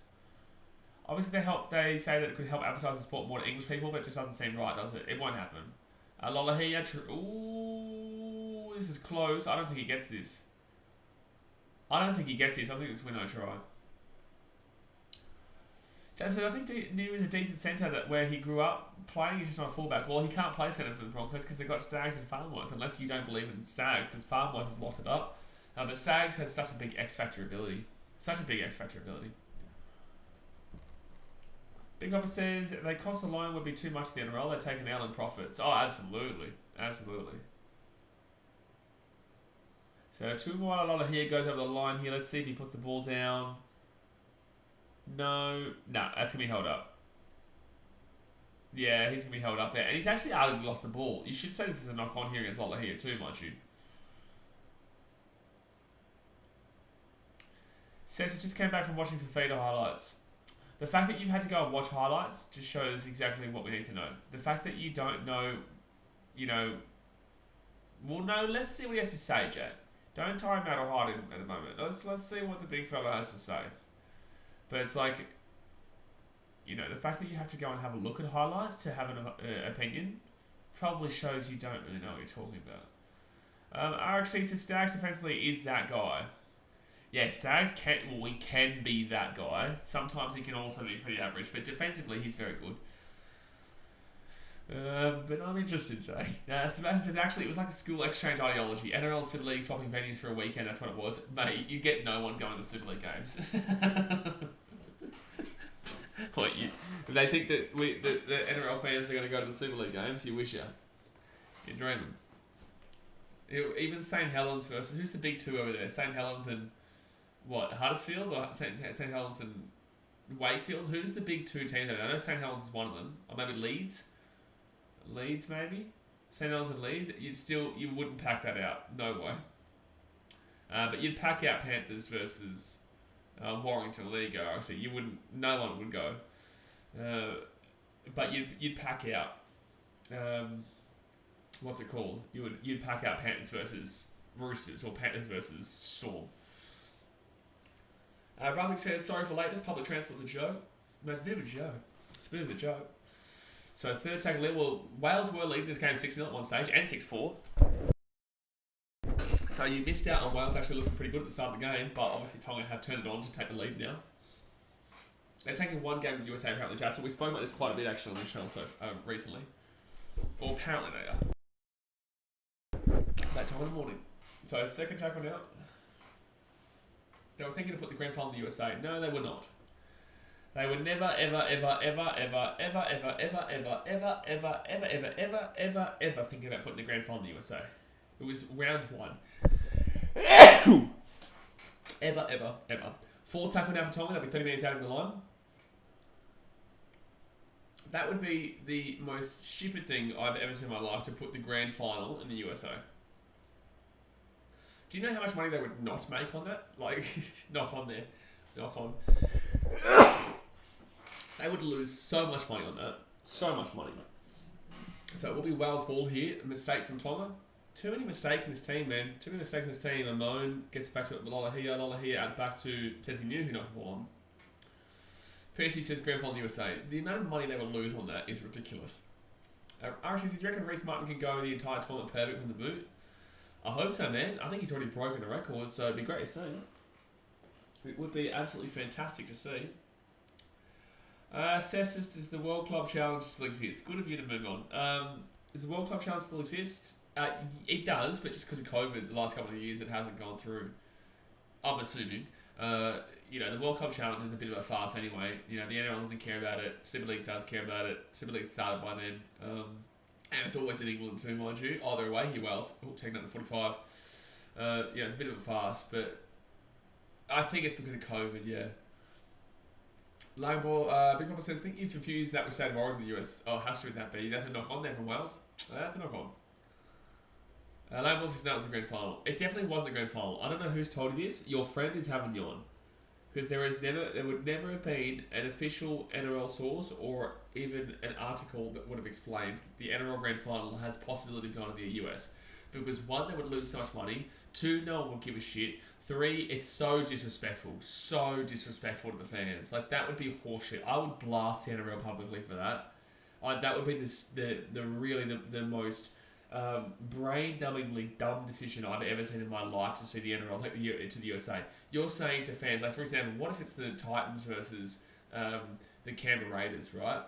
Or the Titans versus the Eels, for say. Titans never won the comp, Eels 36 years. You're going 37 years. You're going to send those teams over to Las Vegas to watch that grand final? Silly. Makes no sense. So disrespectful. That's a knock on. So, Wales get the ball here. There's 20. A lot of mistakes here from Tonga. The Broncos can play at the Gabba next year. That's going to be bad. Yeah, I heard that. They play at the Gabba. Because, is it the FIFA Women's World Cup, maybe? RSC September could go invincible in England. Yeah. Brunswick said that, well, a lot of top 8 teams would. Brunswick said, I don't think the AFL would have matches outside Australia. Incorrect. They've had games in New Zealand before, and they've also had games in China before. They take, I think, the Gold Coast Suns and Port Adelaide to China because the Suns are red. And China obviously loves red. Red is a lucky colour in China. It means wealth and yeah, I think this has been a disappointing game for both, but like, what does it mean in China? It's like wealth and fortune. That's a high tackle, you would arguably say. That should be a penalty here in Wales, to be honest. Beers mentioned, slowly but surely the time when big boys are grinding Wales down, a better kicking game would help them. I still think this has been a really disappointing game here from Tonga. The AFL final, not regular season games. Oh, AFL final? No, the AFL would never leave MCG. The only reason they went to the Gabba the other year was because of COVID. They actually play AFL here in New Zealand. I've never watched a game before though. They've had one game there before. I think St Kilda and Carlton or something like that. Some game of, between nobodies. Like Carlton have a good audience, but they're also nobodies in regards to the context of the league, especially back then as well. So fit tackle now. They're 35 metres out in the line, and they're going to kick this ball into the corner. Katoa will grab that ball 1 metre out. Need to see Katoa do so much more in this tournament, man. He's been my most underwhelming player this tournament. Tassie says 3 games during the Women's World Cup will be closed for 8 weeks. Jeez, that's really, really frustrating. That will really suck. The Gabba, ugh, that would be such a yikes game. It's like taking the Roosters games to the SCG, but worse. I'm just trying to figure out how you can even play it at the Gabba. Like, that field doesn't even make sense. Doesn't even make sense, the Gabba. I would have just taken it to, like, Ballymore or something. Oh, Ballymore doesn't have the crowd, though. Yeah, I guess the atmosphere will probably be decent, though, considering. But it just will be so weird at the Gabba. My God. So, 4 tackle here, right-hand side. And Tumoala here kicks that ball up into the air. Williams from Wales should get it. He does get it. Good catch, but falls over as well. Crazy Zealand says, wow, Katoa didn't knock the ball on. Well done, big fella. I know, it's crazy. And I wouldn't call him big fella. Oh, Wales are away here. He's very small. Very small. 772 votes, and we've got Tonga with 90% still. Hasn't changed. So right hand side now for the Welsh, and they'll be 15 metres out. Big Papa says, we'll have to look at that. In 87, the State of Origin had a 4th exhibition game in Long Beach, USA. Yeah. They'll never, State of Origin would also be so weird to take away, bro. Like, it's already weird enough that it's in Adelaide and Perth. You know, because it means nothing to them. But at the same time, I get growing the game, but it means nothing to them. You can try and grow the game as much as you want in those states. They just don't care about rugby league. Until at least you get that NRL team there in Western Australia. Dustin says, I actually thought they might have played the Broncos games in that period at Seabus because it's closest, biggest stadium. Yeah, it's a good shout. It should have actually probably happened. It's what Man United did at Man City. This is why we call them the Rags, because at one stage they didn't have a stadium, Old Trafford, and they had to use Main Road at the time. That was like back in the 50s or 60s or something like that. But you use that closest stadium. Or even if you have to, use Redcliffe. Oh no, the stadium's not big enough. It's not big enough. 6 again here, terrible from Wales. Could the NRL even afford an NFL stadium? Oh, absolutely. Oh, Fafita, look at him go. Look at Fafita go.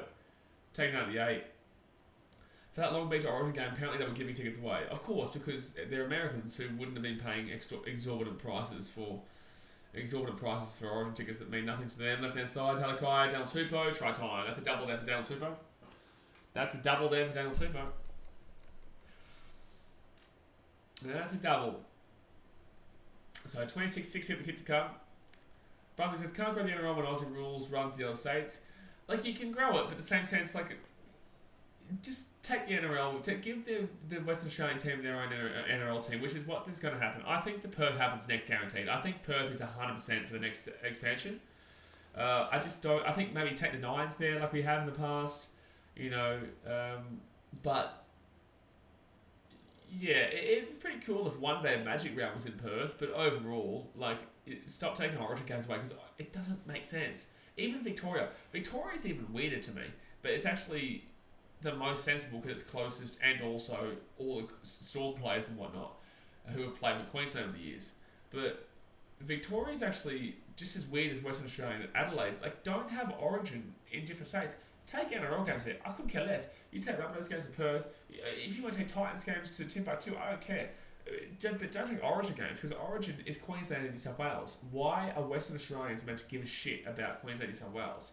I've been to Victoria for the State of Origin at the MCG multiple times, and the atmosphere is shocking. The atmosphere is shithouse.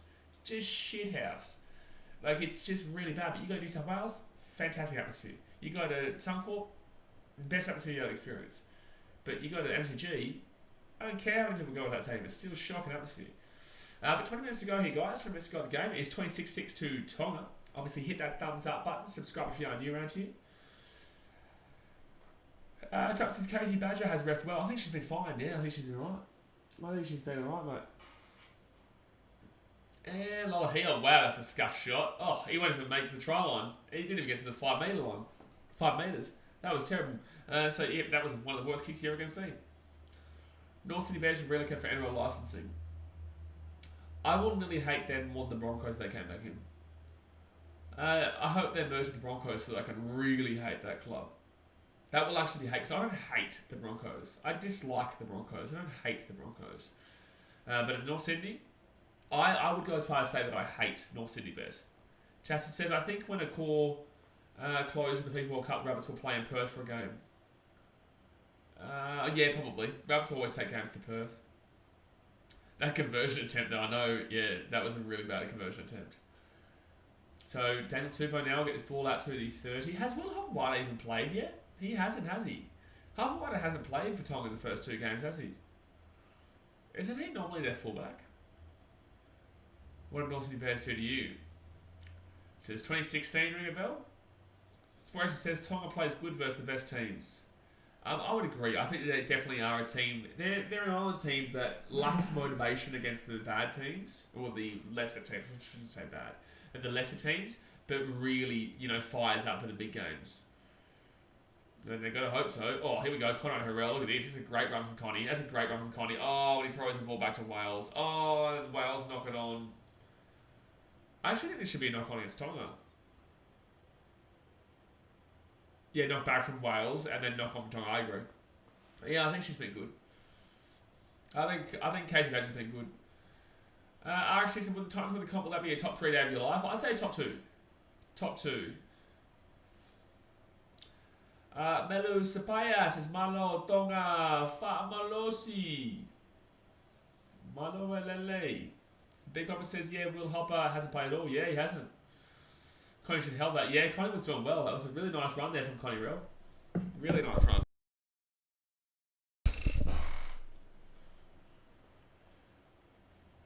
Absolutely be top 2, mate. People don't understand that feeling.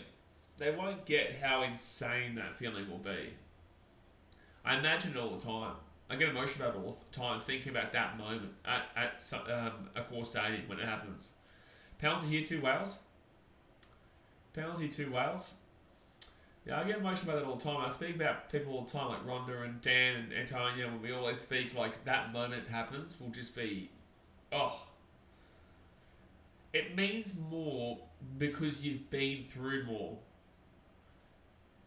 It's like I work hard, just as hard for this team to, keep the reputation and keep some form of respectability about fans and of passionate fans in Gold Coast. If it wasn't for people like myself or others, you would not know any Titans fans. Like Titans until, and this isn't because of me, but like it's a big reason as to why people still know that there are passionate fans. Without someone like myself, you're not going to know that there's any Titans fans because there's not there is definitely still quite a few of us who stick by this team through thick and thin.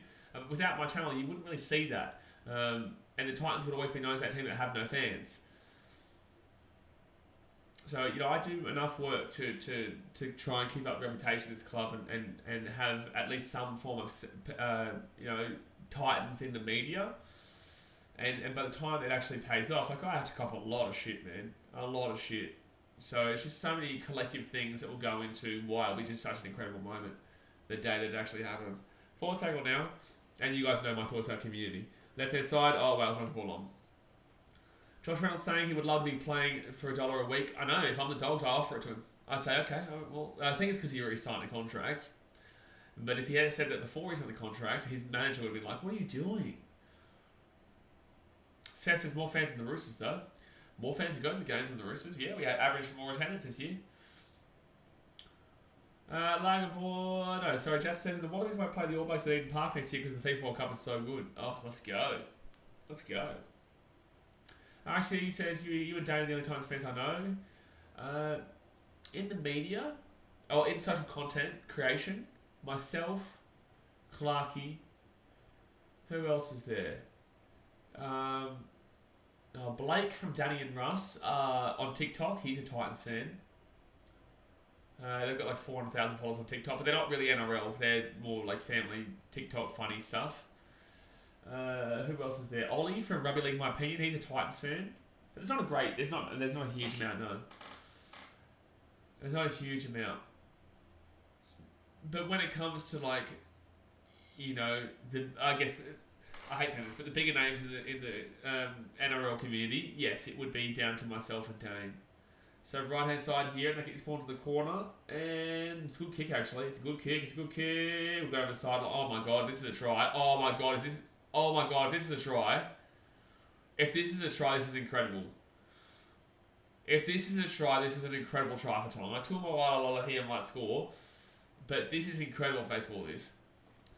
Brunswick says there would be a mosh pit Titans at the semis at one point. Mate, you give me a home final, I tell you, that I'll make that stadium rock. I made the stadium rock for bloody round 25.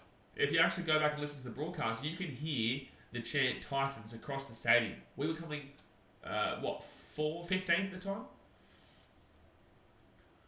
Tonga kick that ball to the side, no winger back, fullback struggled to get across, the ball bounces slowly, I think he gets there in time. I'll have to see another angle, see if the ball touches the ground first. Suncorp will be a prelim. At the semi-finals are not... First week / second week, you can play at Seabus, but it's the preliminary final you play at Suncorp. So let's see if this ball bounces. I think this ball does go over the sideline actually. I think this will be ruined for him. Here we go. This will show it. Yeah. I think it does. It's going to be really close here. This is going to be really, really close. Or maybe not. That's so close. I think it does. I think they've called try though. This one will show it. Here. Yeah, that's going to be out. That's out. It's unfortunate. That would have been such an awesome try. I think it does touch here. Slow. Yeah. Part of the ball's touched the line. Yeah, it's going to be out. It's so unfortunate, man. That would have been such an awesome try.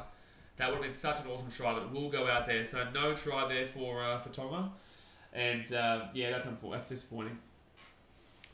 I'm in a similar boat. I've seen my boys lose 2 grand finals in 3 years and 2 wooden spoons.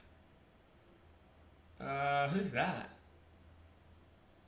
2 grand finals in 3 years.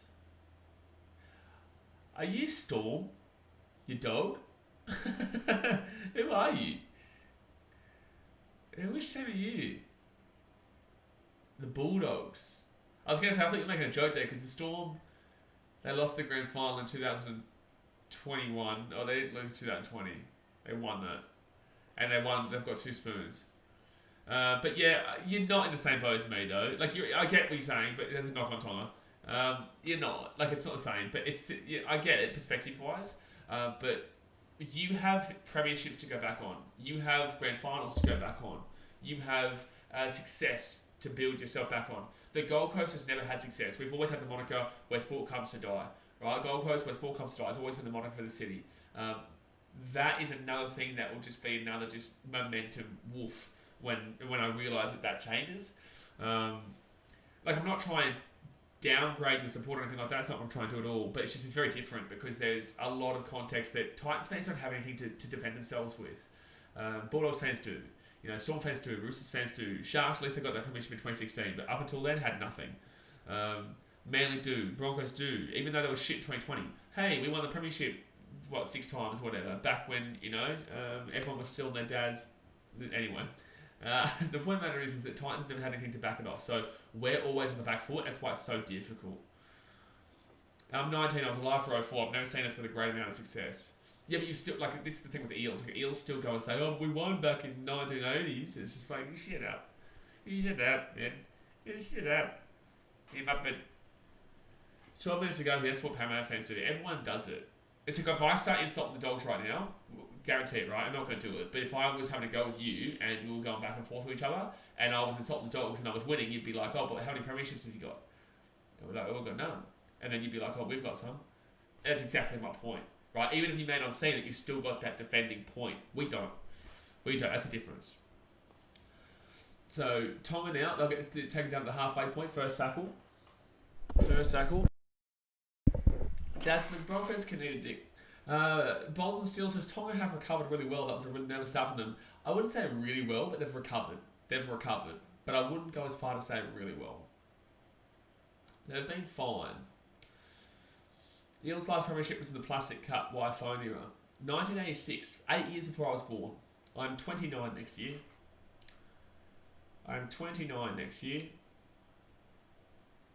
Oh, that's a knock on there. Oh, Wales might be able to pick this ball up here. No, they're going to say back, so 4 tackle here.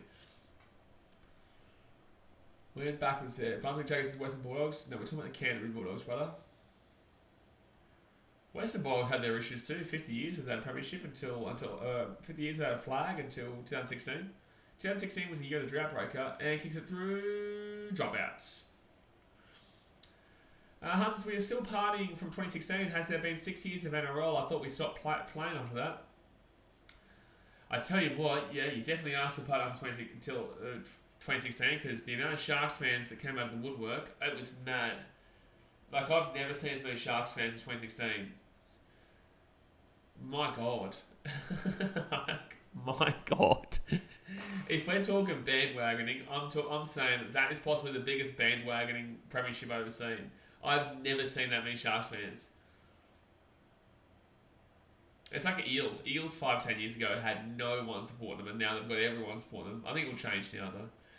Sebastian says Eels fans still remember winning the premiership while having a cuppa in the care home. Absolutely. Who would you hate more, the Bears or United? Oh, United. Easy. So first tackle now. And it's going to be Adam Fennell-Blake. He'll be 3 metres over the line. Try time maybe? No, 1 metre over the line. 10 minutes to go here, guys. Hit that thumbs up button and subscribe if you're new. We were lost at sea. The old Harold Holt for Fafita. Look at him go. Big bump against the offload away. And Dr. Kuala can take down 10 metres out. Third tackle now, 10 metres out. Yeah, Wales have been impressive in today's game, man. You know, you've got to be okay with their performance. You can't have their performance at all. Talakai, Daniel Tupou for a hat-trick, and Tupou will score a hat-trick. That's a hat-trick there, baby. So 3 for Daniel Tupou, and like I said, you'll be okay with the game. Like, you'll be okay if you're a Tonga fan, but it would still be very underwhelming. Like, very underwhelming. Brunswick says, I doubt bandwagons went for Cronulla. I thought people bandwagoned for Canberra a few years ago in the final against the Chooks. Brother, did you watch the 2016 grand final? Did you say there were no bandwagoners for the Sharks? Bro, that was the biggest amount of bandwagoners I've ever seen. And I love Cronulla. My mum's a Sharks fan. So I've always supported Sharks as like a bit of a second team, but I also don't care. But like I do, like if the Titans aren't playing, I'll go with the Sharkies for my mum. But that was the biggest bandwagoning year I've ever seen in my life. There's no I doubt bandwagons went to Cronulla. The whole of Sydney was a Sharks fan in 2016. The whole of China was China and India combined. Yeah, you even had Raiders fans. No, I don't think you did. No, not that year. No, you wouldn't have had Raiders fans switching to the Sharks. That would be the one team out of all teams like ball takes is the one team that Mick Ennis has the clap to. Not that team. Everyone else, yes. Hunt says, I feel sort of ashamed to say that I cried. Don't feel ashamed to be crying. I cry all the time. On stream all the time. Like if where the Titans got knocked out of the finals, I cried. If we won the premiership, I bawled my eyes out. I couldn't care less. And is that Talakai who just kicked that goal? Oh, it was Talakai. Talakai just kicked the conversion on the sideline. Wow. Seriously, but Talakai just kicked the conversion on the sideline. Wow, yeah, and it definitely did not have Raiders fans getting behind the Sharks in 2016. Especially considering they knocked him out too. The Sharks knocked him out. Was it more because the Storm didn't win? No, it was because the Sharks went 50 years. It was 50 years, or 49 years I think it was. If they had lost, it would have been 50, so... But I honestly think Eels go past it. I think Eels break the 50-year drought. I think they do. But no, I never feel ashamed for crying, man. It just shows how passionate and emotional you are for your team. And I have to defend myself all the time with this. And actually, funny you say this, if you're not following me on BK Sport on Instagram, you should right now, because I actually spoke about your exact comment on Instagram last night, my story. So you should go and watch my story right now at BK Sport. Because no one should ever feel ashamed to be emotional or show tears of joy or sadness over a footy team and sport team. Because you are literally investing into this team. Your emotions are being invested. It is a gamble. You're either gambling with you're either going to win or you're going to lose. And your emotions are either going to be happy or you're going to be sad. You are gambling with your emotions supporting sport. You are entitled and allowed to feel emotional if your team loses. And on the flip side, if your team wins. Tonga here, will get the offload weight. Right hand side. And I think that's for again here. No, Totola throws the ball back and it will be Wales ball at 12. Lagan ball seconds. I feel bad for the Panthers fans who actually went through their shitty times years ago and have to deal with the 85% of bandwagons. I don't feel bad for them because they're winning premierships, so it's like, okay, but they're winning premierships, so who really cares? You know, it's like when the Titans will get, oh bro, when I say the Titans are the biggest bandwagoners, Titans will have more bandwagoners than the Cronulla Sharks. Something that I say to my family and friends all the time, and I say to you guys quite a bit as well, is that about 2015, I remember I looked around. I stood in the stadium and I looked around. And there was about 4,000 people in the crowd. They say the lowest crowd we've ever had was 8,000. Bullshit. There was about maybe 3,000 people max, 4,000 people max. Fafita here, 3 minutes out from the line. I look around and I say, one day this will be full. You know, that crowd of 3,000 people that day, when they're good, I will have about 20,000 people telling me they were there that day. 20,000 people will tell me they were there at the day there was only 3,000 fans in attendance. That's the point. And I know that will happen with the Titans because the Gold Coast is that kind of place. Fafita here, 1 metre out from the line, third tackle. 1 metre out here. Sonia Luke, he'll pass his play to the left hand side. Lola here gives it off to Tupou. Tupou knock on. No, wow, he did knock it down. I thought he knocked that ball on there. I thought he did, but apparently not. 5 minutes to go here. And Total Quality taking down 5 minutes out. Namu says, no offense, but Totola overrated. No, I agree. Namu. I agree. I've been saying that in the Rabbitohs though. Like, I don't even know how. I don't think that Totola's a great. I've never thought he has been a great player. Daniel Tupou will get man of the match. I guess you have to give it to him based on his tries. There hasn't really been a standout player for Tonga. So I'd say, yeah, Daniel Tupou probably is definitely man of the match. Big Papa says, think we Eels could struggle to make the 8 next year, especially with losing Marnie and getting an aching injury-prone Hodgson. I think you'd make the 8, but you could struggle, yeah, you could. There are big improving teams, man. Bulldogs and Titans are two teams that are going to improve dramatically. You know, Bulldogs have made big signings. Reed Barney, William Kickoff. Titans made big signings. Sammy Verrills and Kieran Foran. You know, both those teams are going to be on the up. But I don't know. Eels still should be okay. They've still got Moses and Dylan Brown. They've still got most of their spine intact. It's just that their hooker, yeah, they've lost. And that will be a harsh one to lose that final. It could be a really bad year for the Eels next year, actually. It could be one of those years where like they got so close, but the next year they tank it. Look at the Titans in 2010. Titans in 2010, we had Scotty Prince, Matty Rogers, Anthony LaFranchi, Preston Campbell. You know, a fantastic team. Fantastic team. Big Red. And then, look, I think we didn't have Nate Miles then, actually. I think Nate Miles was a little bit after. 2011 won the spoon. Made the prelim in 2010. Made the preliminary final in 2010. Had a great year. 2011 won the spoon. So, I'm just saying, it's not impossible. Tupou here will score another try. Easy try. Easy try. That's 4 tries there for Daniel Tupou. It'll be 36-6 here with a kick to come. Oh, maybe not. There might be an obstruction. There might be an obstruction here. Do you think we had a decent hooker would be a good team? Yes. I think you're a hooker away. And also 5'8", because I don't really think your Ezramam's that great. But I think a hooker is definitely a more important thing. I would say the hooker is a more important thing that you've been lacking, I guess.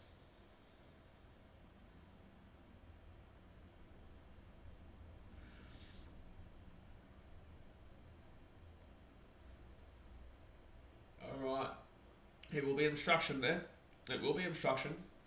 Says his pace is good, but the dense coach would rather play his son. I think pace is okay. I don't think it's that great. I think it's okay. 15 likes away from 100, by the way, guys. Let's get to 100. Hit that thumbs up button. Subscribe if you're new around here. 15 likes away from 100. Hunt says, I can see the Bulldogs making the 8, but would be surprised if they still just miss out. But 2024, definitely 8 if they keep the size. I've got them making the 8 in 2024. 2024.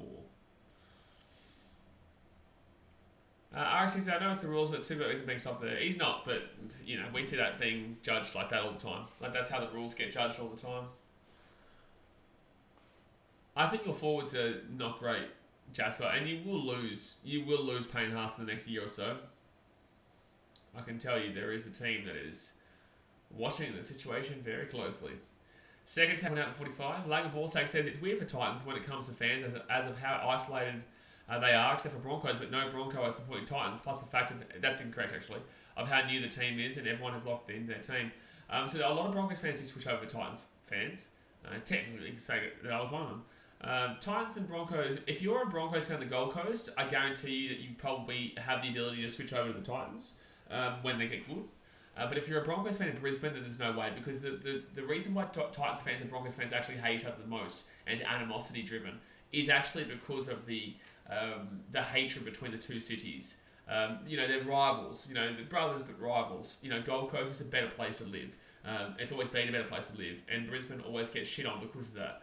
And that's why there's a lot of, you know, animosity between the two as well, because it's like the Gold Coast is the shiny glitter strip that everyone loves to go to, and Brisbane is the little shithole over there.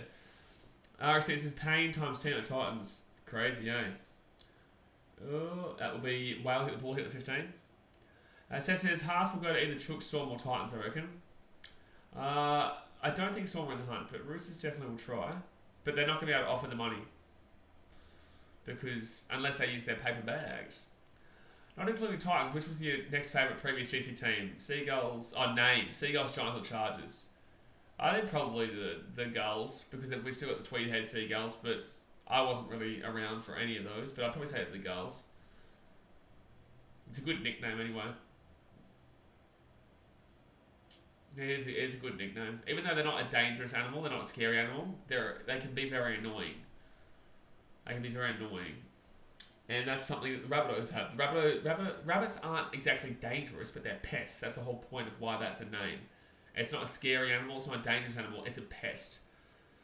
And seagulls, they can be pests. They're not as pests as Rabbitohs, but they can be very annoying. Haas the dogs. Haas won't be going to the dogs. They won't be going to the dogs.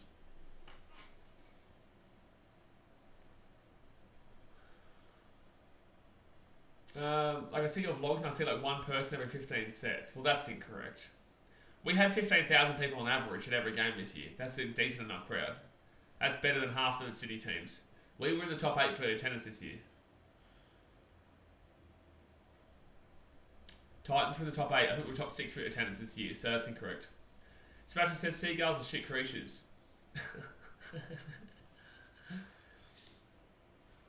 Alright, so unfortunately it's going to be an injury there for Wales. There's less than a minute to go here, guys. Let's get to 100 likes, hit that thumbs up button and subscribe.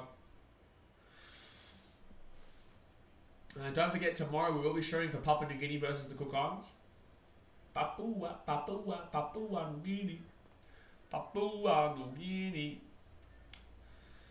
I'm just waiting for an NRL team to be called something the Ibis, because that's our national bird, the Ibis.